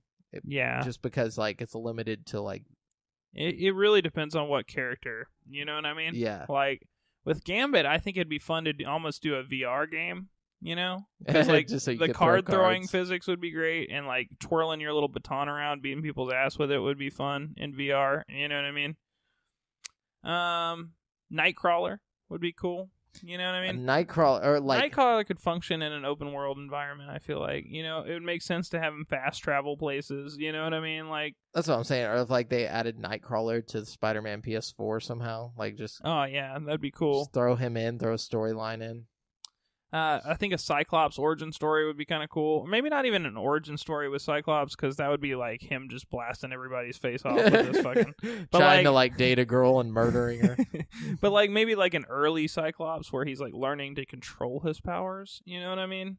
Like, I think that'd be a cool game. Oh yeah. And with Cyclops, there's all kinds of other mutants that tie into Cyclops. You could feature Jean Grey and like Havoc, which is like Cyclops' brother, and Cable, which is Cyclops' son. I think Cable would make a good game, like just totally. in general. Cable's kind of got that grittier attitude, I think you could make that an M-rated game easily. You know what I mean? And what I think one that I think would be really interesting, but probably wouldn't have enough hype behind it, is Beast. You know what I mean? An origin story for Beast. I think that would be really fun, because like Beast is like one of those characters like the Hulk, you know what I mean? That's just like totally like, I don't know. It'd be fun to bounce around a room and just like destroy shit and like break through walls as Beast, you know what I mean? Yeah, I could see that. I could see it not doing so well just because it was Beast though. And maybe have all these games like lead up to one big collabo game where it's like, I don't know. They just all murder each other. Turns into a battle royale with X-Men characters. Yeah. I was thinking, I don't know if you've seen this, but Chronicle. Have you seen the movie Chronicle? Oh, yeah, totally. That was a great movie. I want the sequel to be a video game. Like instead of like be interesting. Because they've been talking about a sequel for a long time, and like apparently, they're still working on it supposedly. But like at this point, I feel like just give us a video game, and then let us fucking play through the story as Matt. But what would be the point? Would you just be attacking the one kid that went apeshit? No, he's already dead. He dies at the end of Chronicle. So like I'm saying, so like at the end of Chronicle, some new villain that rises up or something. Well, I mean, I don't know, because like at the end of Chronicle, Matt, his cousin that killed him, because he was going crazy or whatever, he lands like in Tibet, because like the cousin that the crazy one was like, oh, I want to go to Tibet with our powers because they're all peaceful and stuff like that, and like he like lands, he's got the dead dude's camera, and he's like, I know you weren't a bad person, man. He's like, I'm gonna find out what that hole did to us or whatever, like gave them the powers or whatever. Yeah. So it's kind of saying like the powers are kind of turning them or like making them more possibly more angry or less controlled. I don't know, maybe.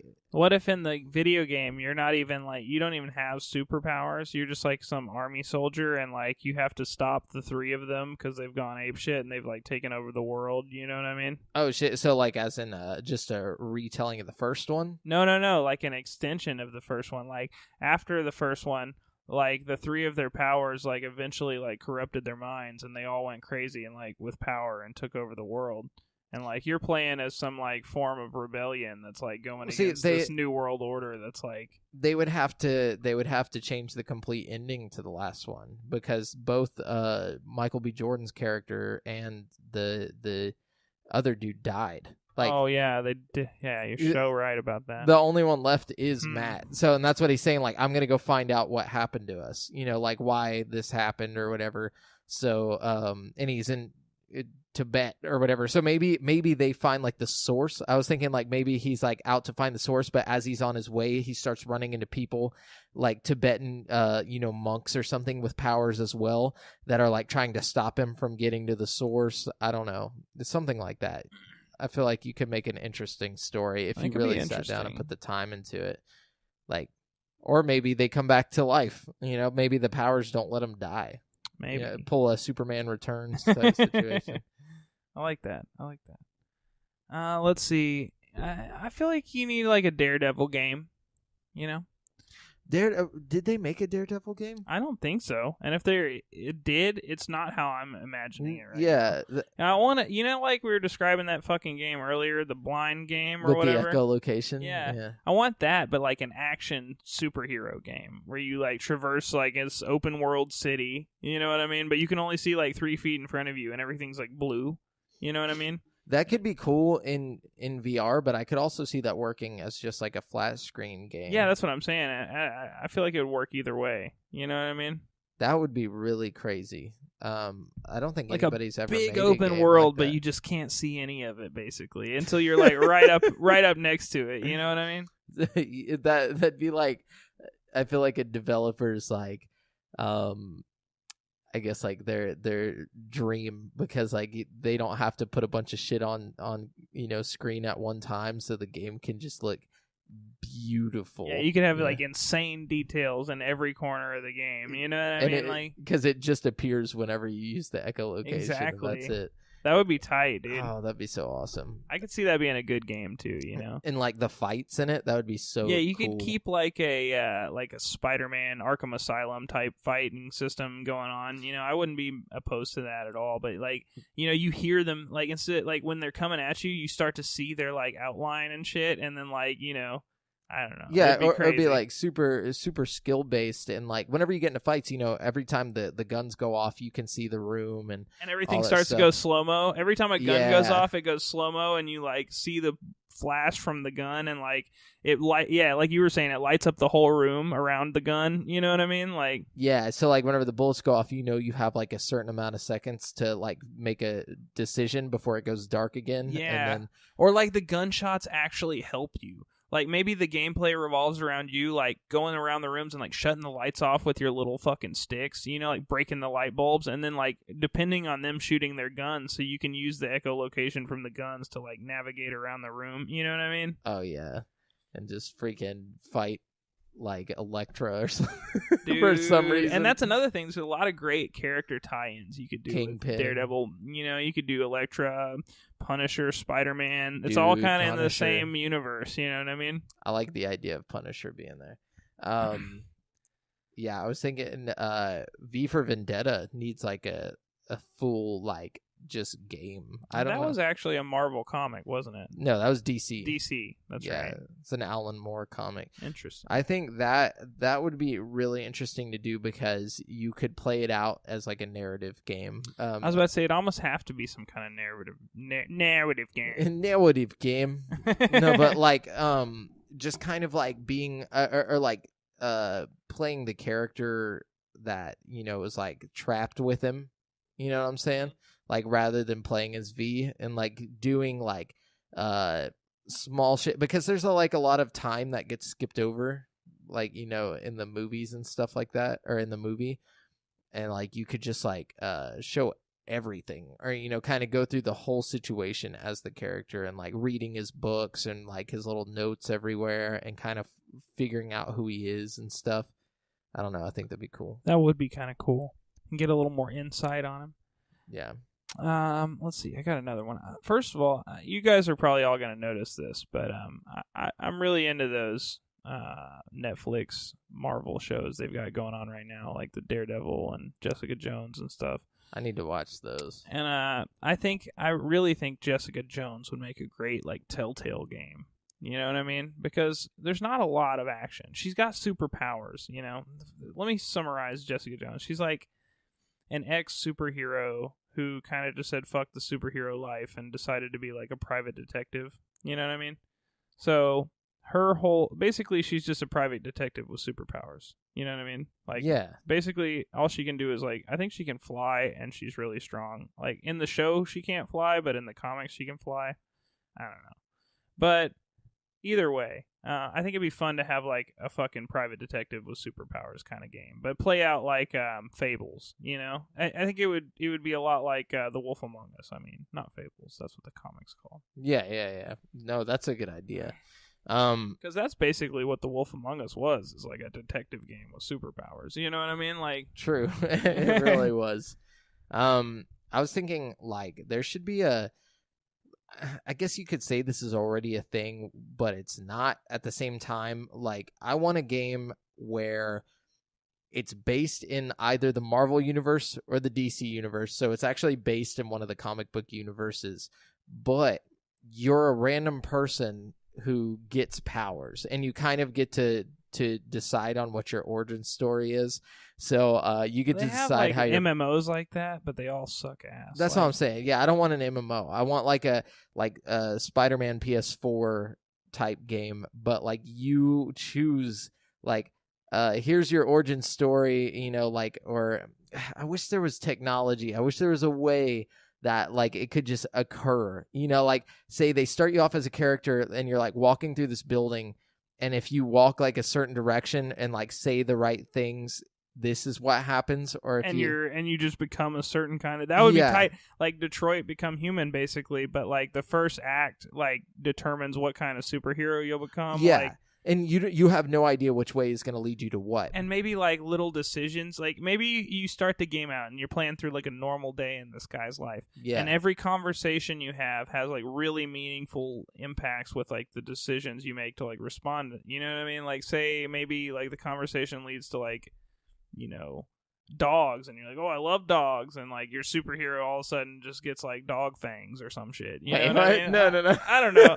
Like I was thinking more like okay, so you're like your sister hits you up. You guys were in foster homes your whole life, and you guys have she just graduated from high school. You've been in college for about a year or two, and she hits you up. She wants you to come to graduation.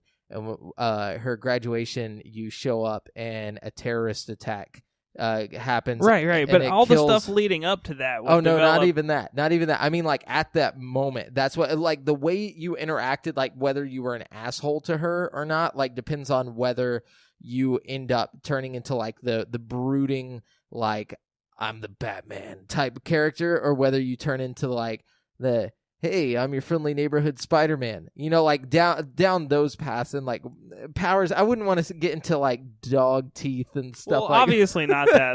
That was just an example. You know what I mean?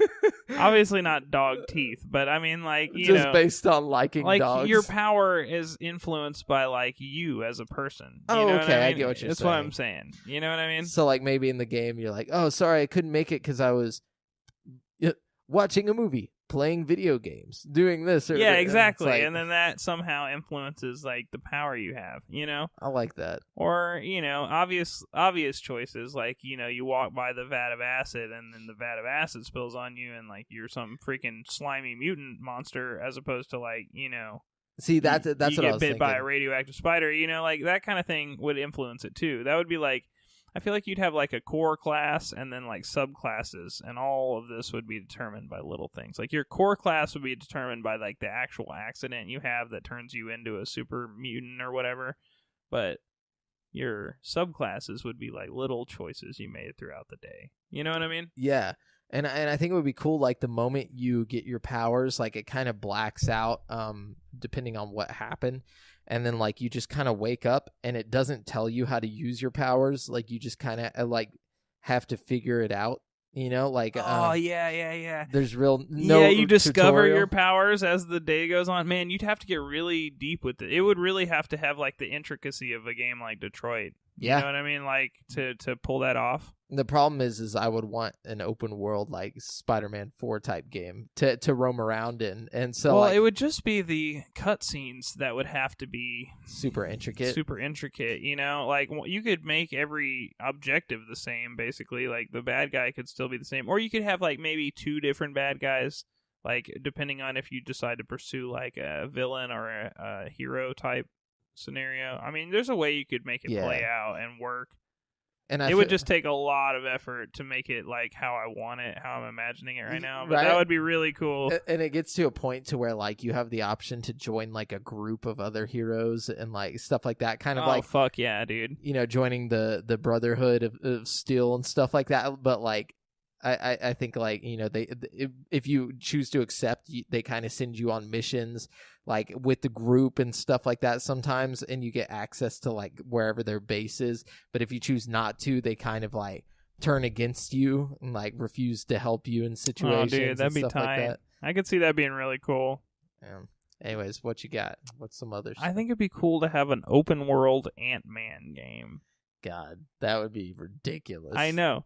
But can you imagine like you're running through somebody's backyard or something, and like the whole game looks like a normal like sandbox game, but then you like shrink down to Ant-Man size and like everything's just insanely detailed and like every blade of grass is like, I don't know, it would be wild, That would be pretty crazy. Think about all the stuff you could do with that, like shrink down into like and like go into like a coffee shop and like jump on somebody's head or something, you know what I mean? I don't know. I feel like it would turn into like the goat simulator of superhero games. I think it would, but I don't necessarily think it would be a bad thing. I think it would be a lot of fun, You can just like beat the shit out of bugs. Yeah, and don't they have like Wasp Girl or some shit? Like they could have you could have like a multiplayer aspect where you just go around and like fuck with people and like I don't know, that'd be fun.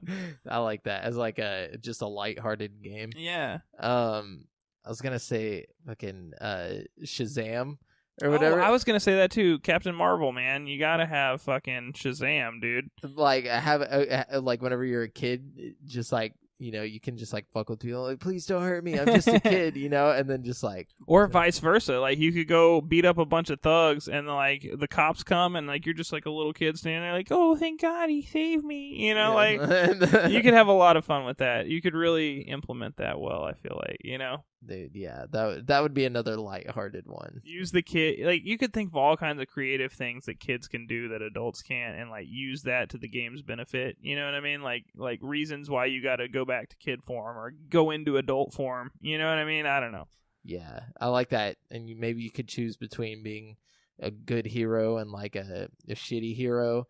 You can just like use it to buy alcohol and shit. Or you got to get into the club, so you just like. I think it'd be cool to have an Iron Fist game. I have no idea what Iron Fist is about. So Iron Fist is a weird story. It's like about this kid who he's like a rich kid and like his parents own this like corporation or whatever, and like he's like Batman. a billionaire basically. Yeah, Batman basically.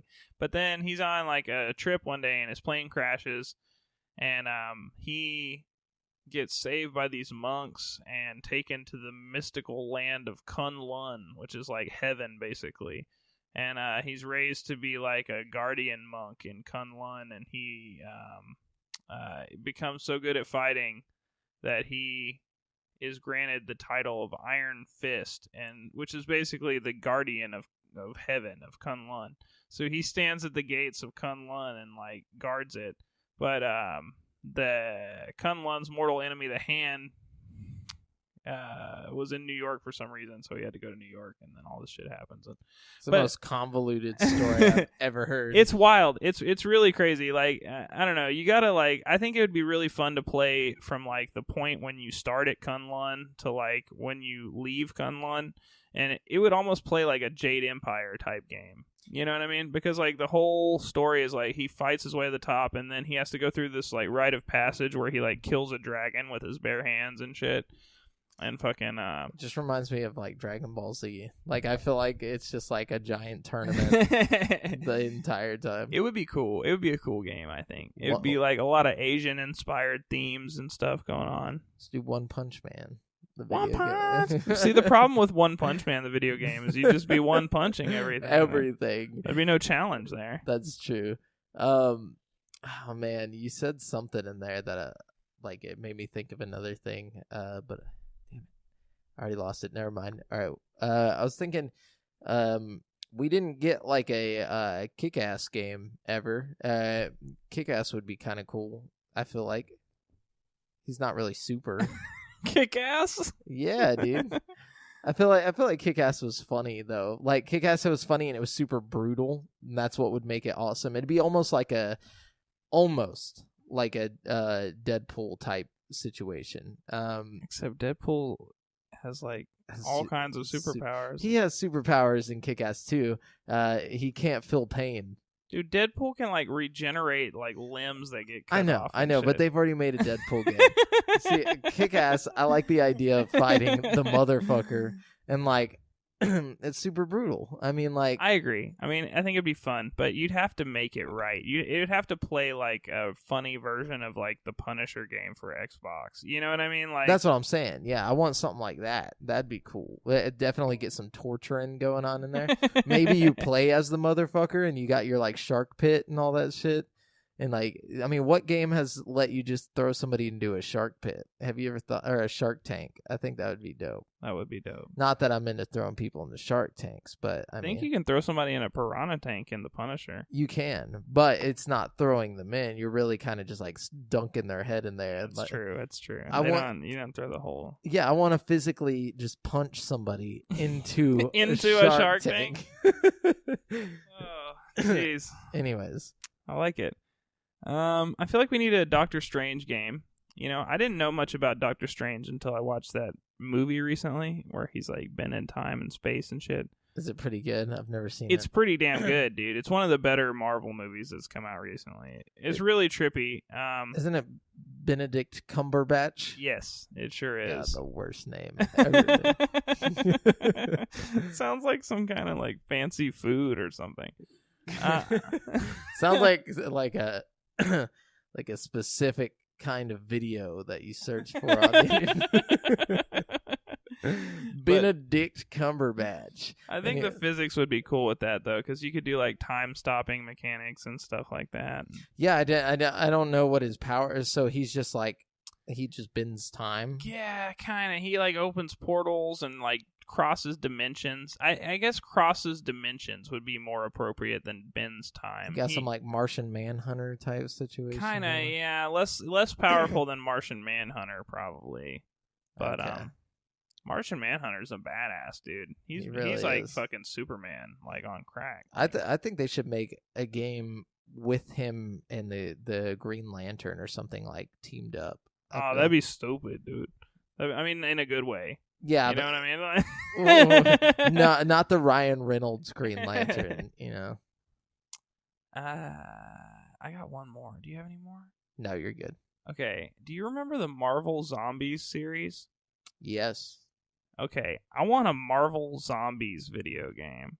I feel like For those of you out there that don't know about the Marvel Zombies comic book series, it's like a 5-part comic book series where it's exactly what you think. It's just fucking zombie apocalypse with all the superheroes, and like I think something in the mutants' blood like makes him. Robert Kirkman had a hand in writing this. He's the guy who wrote the Walking Dead comics, and some kind of genetic thing about only the superheroes were becoming zombies, but they were like turning into like crazy superhero zombies. I don't know. It was weird. It was a weird ass comic, but it was pretty good. And I think it'd make a really good video game. And it would make a good movie, but I think a video game might be more likely. You know what I mean? Like, I imagine at some point it's gonna happen.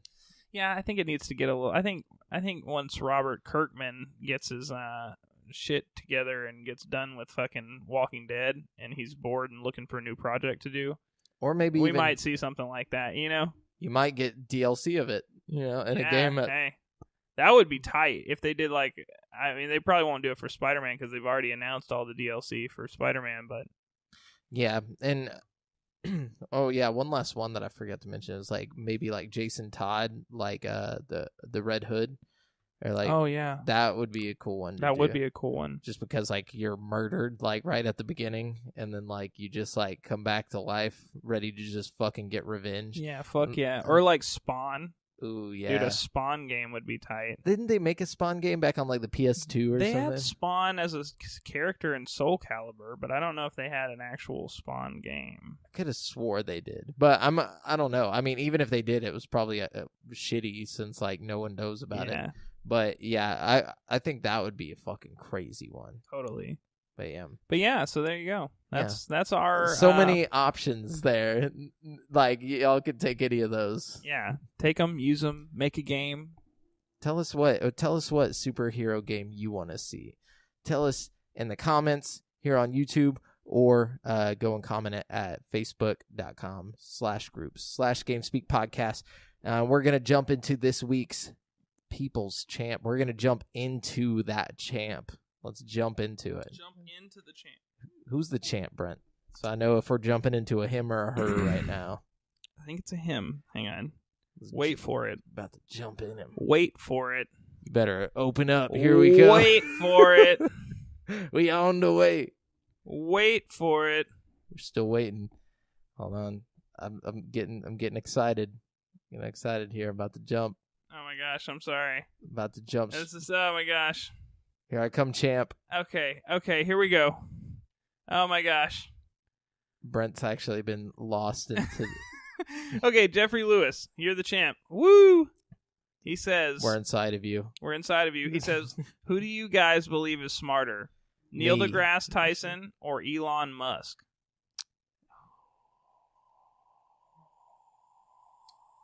That's a tough one. I'm gonna have to say... I want to say that Neil deGrasse Tyson is probably more book smart, but yeah, Elon Musk is probably more street smart.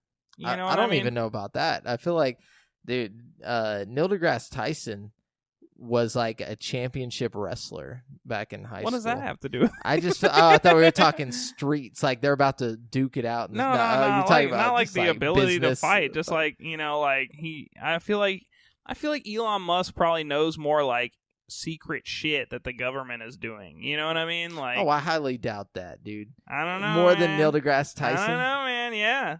I feel like they go to Neil deGrasse Tyson for answers on how they should go about their secret business. I don't know, man. I bet there's some way better astrophysicist that fucking is like locked in a government cellar somewhere. He's like, please let me out. They're like, shut up, smart man. Fuel our engines. No, like I feel like, I guess like. I think Neil deGrasse Tyson is the smartest, though, like in the two.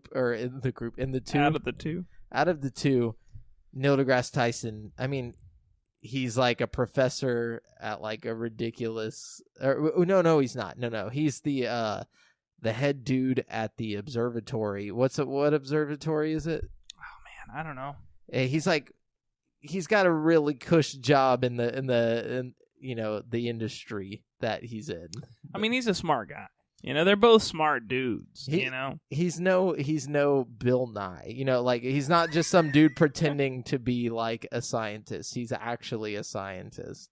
He can just talk really well, too. Yeah. I mean, I don't know. I bet there's some things that Elon Musk does better than Neil deGrasse Tyson, and I bet there's some things that Neil deGrasse Tyson does better than Elon Musk. I feel like one of those things that Neil deGrasse Tyson does better is smoke weed. I feel like Elon Musk looks dumb smoking weed. I feel like he didn't even inhale. Did you see that? Yeah. That podcast with Joe Rogan? That's I feel like he just like took a little in his mouth and just... It was really awkward. That whole scene was awkward. Like that whole little thing where like Joe's just like, yeah, it's marijuana and fucking what did he say? Hold on. I can't even remember. I don't even think I got It was to tobacco. that part. It was tobacco and marijuana rolled up in a blunt. And he was like, what is it? He's like, it's tobacco and marijuana. It's rolled up in a blunt. He's like, okay. And he's like, yeah, he's like, you gonna take it? You gonna take a hit of it, man? And he's like, this is legal, right? He's like, yeah. And like, you're right. Like, it just looks like he's just like, he's like, well, like I noticed they like make jokes about him being like a fake person or like an alien or something, and he never denies it on the show. He's like, "Oh, you got me, haha!" But it's like, dude, you're a fucking alien, bro. Like, I don't know. Why do you say that? Why mainly, do you think he's an alien? mainly because of his unnaturally long pauses between everything he says.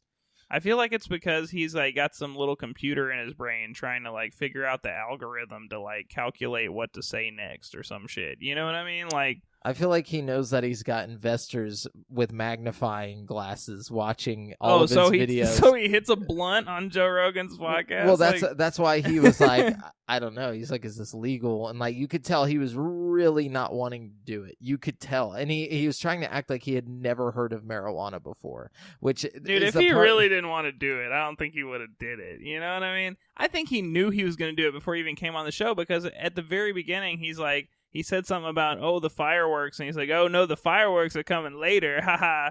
You know what I mean? Is that what Joe Rogan No, that's said? what fucking Elon Musk said. So I'm thinking he knew. I think he knew before he even walked in that room that he was going to hit a blunt that day.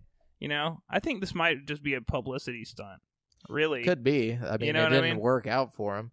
But I mean, not necessarily. I mean, his stock might have plummeted 6%, but everybody's saying Elon Musk. The name is floating around on everybody's lips right now. You know what I mean? Like it hasn't for a long time. Well, I mean, he hasn't shot a Tesla into space recently. I mean, like, it's been like 2 months. I guess he can't do that every fucking month. Can't but just be constantly like, he's got to stay relevant, dude. And I think this is how he's doing it. And I think it's not necessarily stupid, because everybody sees like the stock drop and they're like, oh, there's no way he did that on purpose, But I think this is all orchestrated. I think this is all just a clever ploy I could see on that. his part. You know what I mean? Like, I could see it being orchestrated. I mean, I think everything Neil deGrasse Tyson says is orchestrated. No, totally, definitely. It's like there's no way he has all of that, like all of these like clever like quips and like witty science comebacks ready to go at all times. Man, I will say this though, fucking.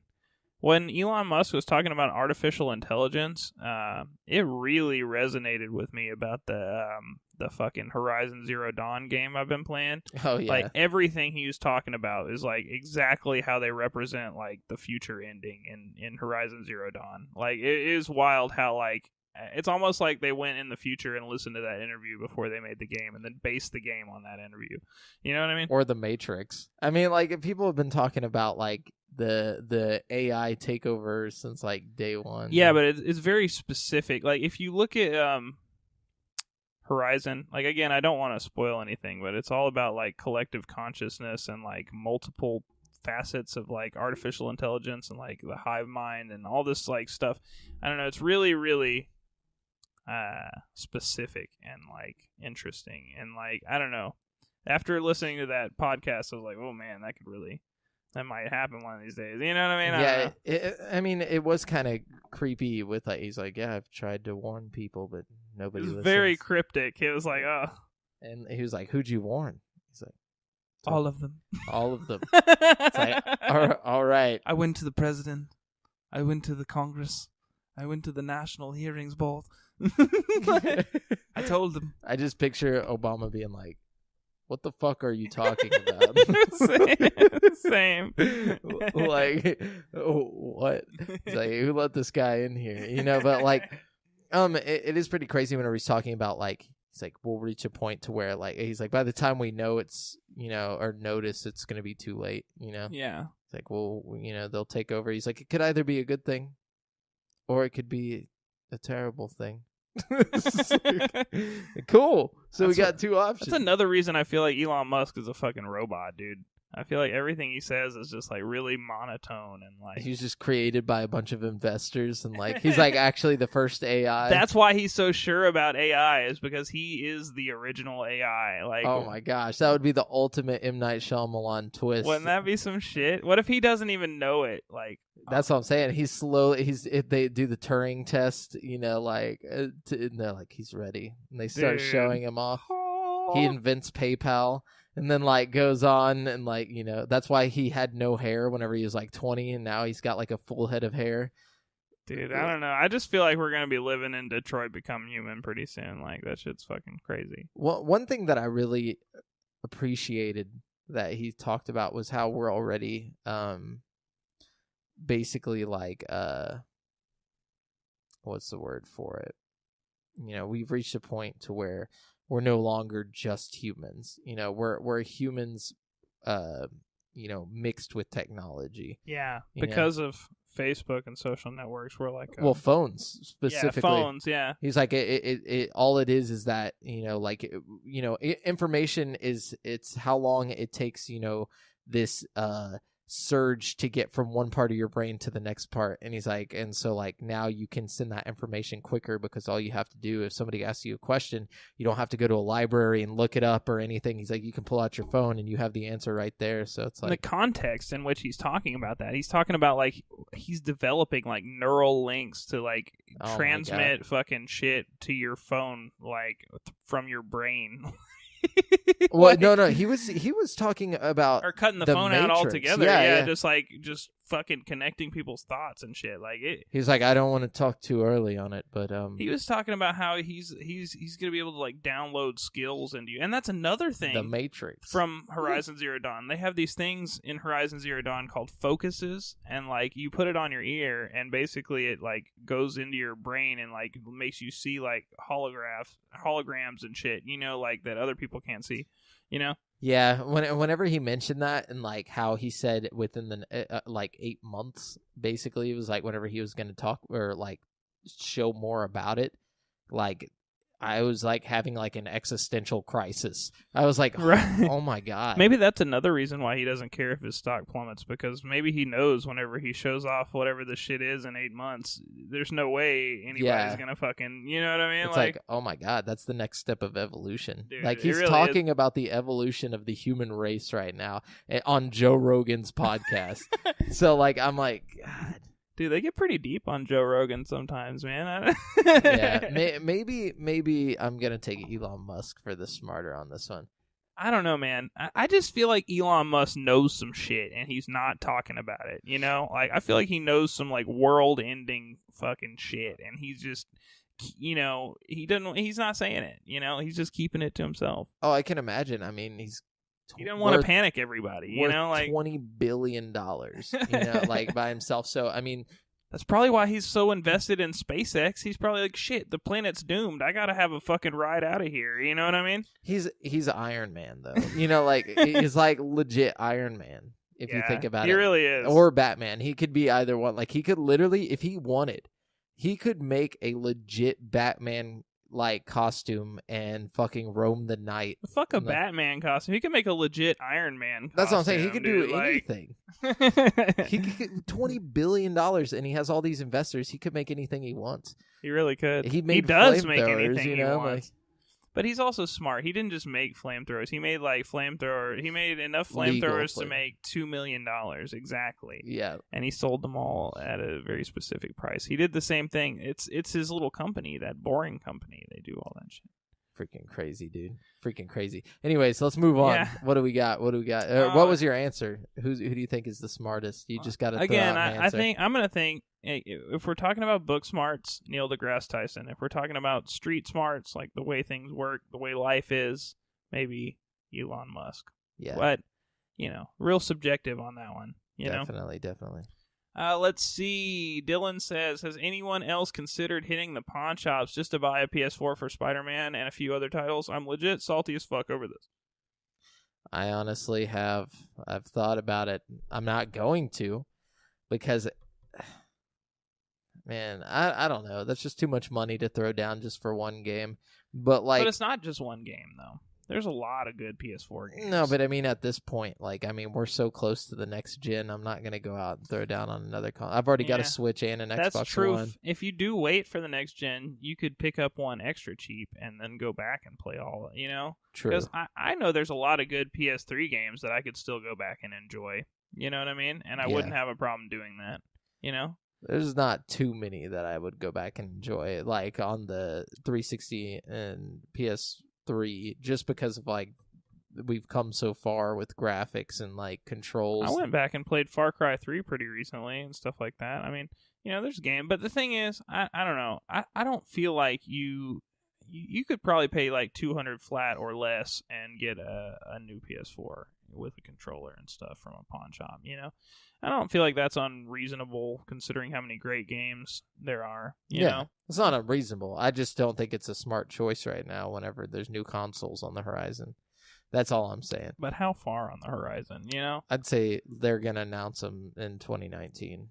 But when will they actually come out? Probably the following year in the holiday season. So 2020, you think? We'll have probably holiday 2020.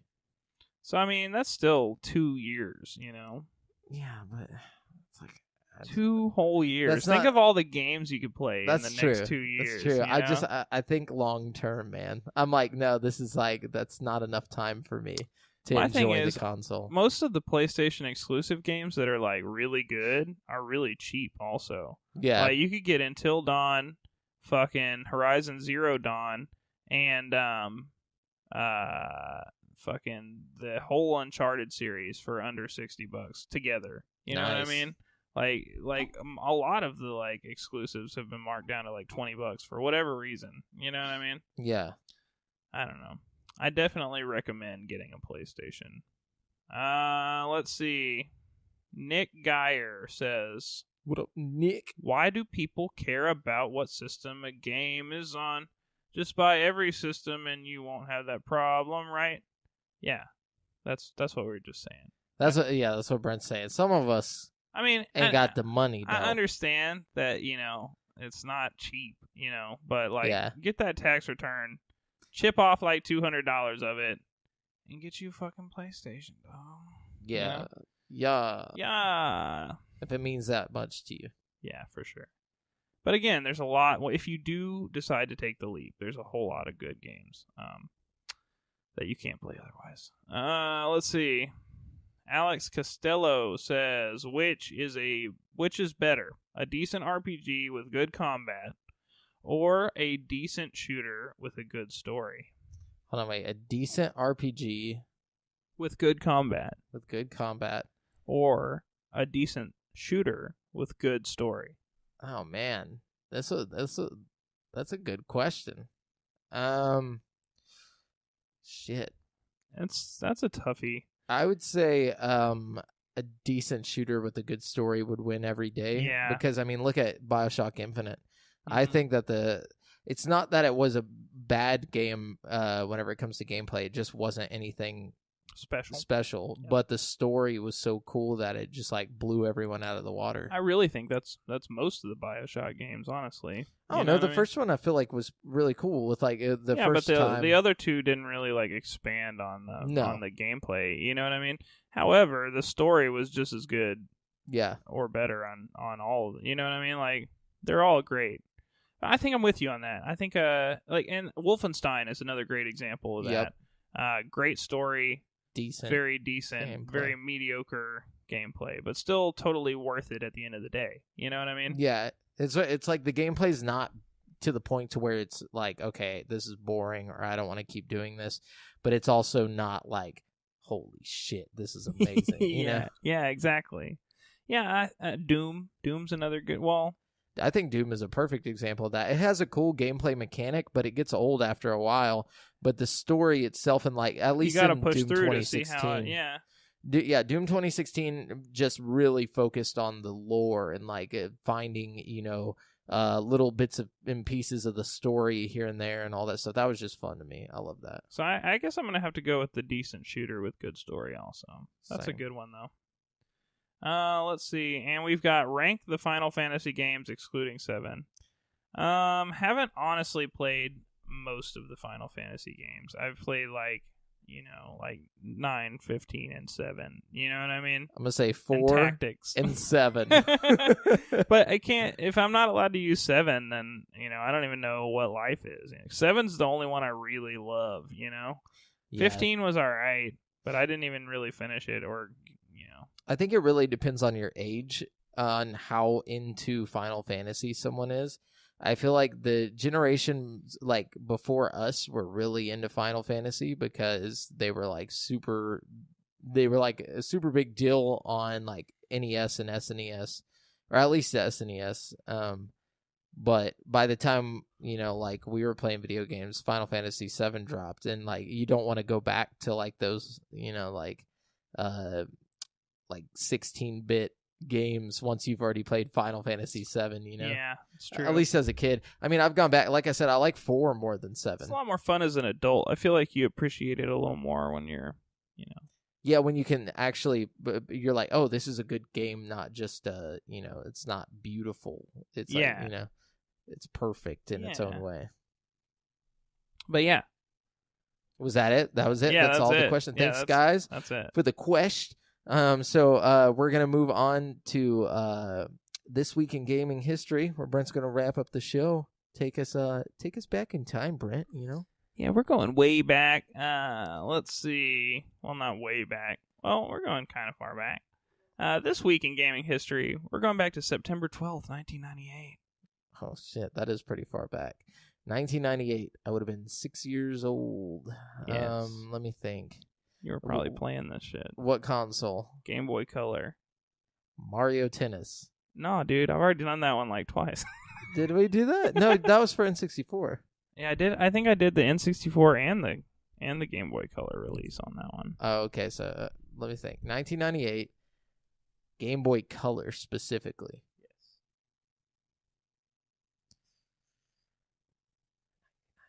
Maybe it was a Pokemon game. It was. Yeah, that's what I was about to say, because I know they came out in America. It was a Japanese release of a Pokemon game. Then it would have had to been like Crystal or wait, was it Crystal? It was or Silver and Gold. It was Yellow. Wait, what? In Yeah. 1998? Mm-hmm.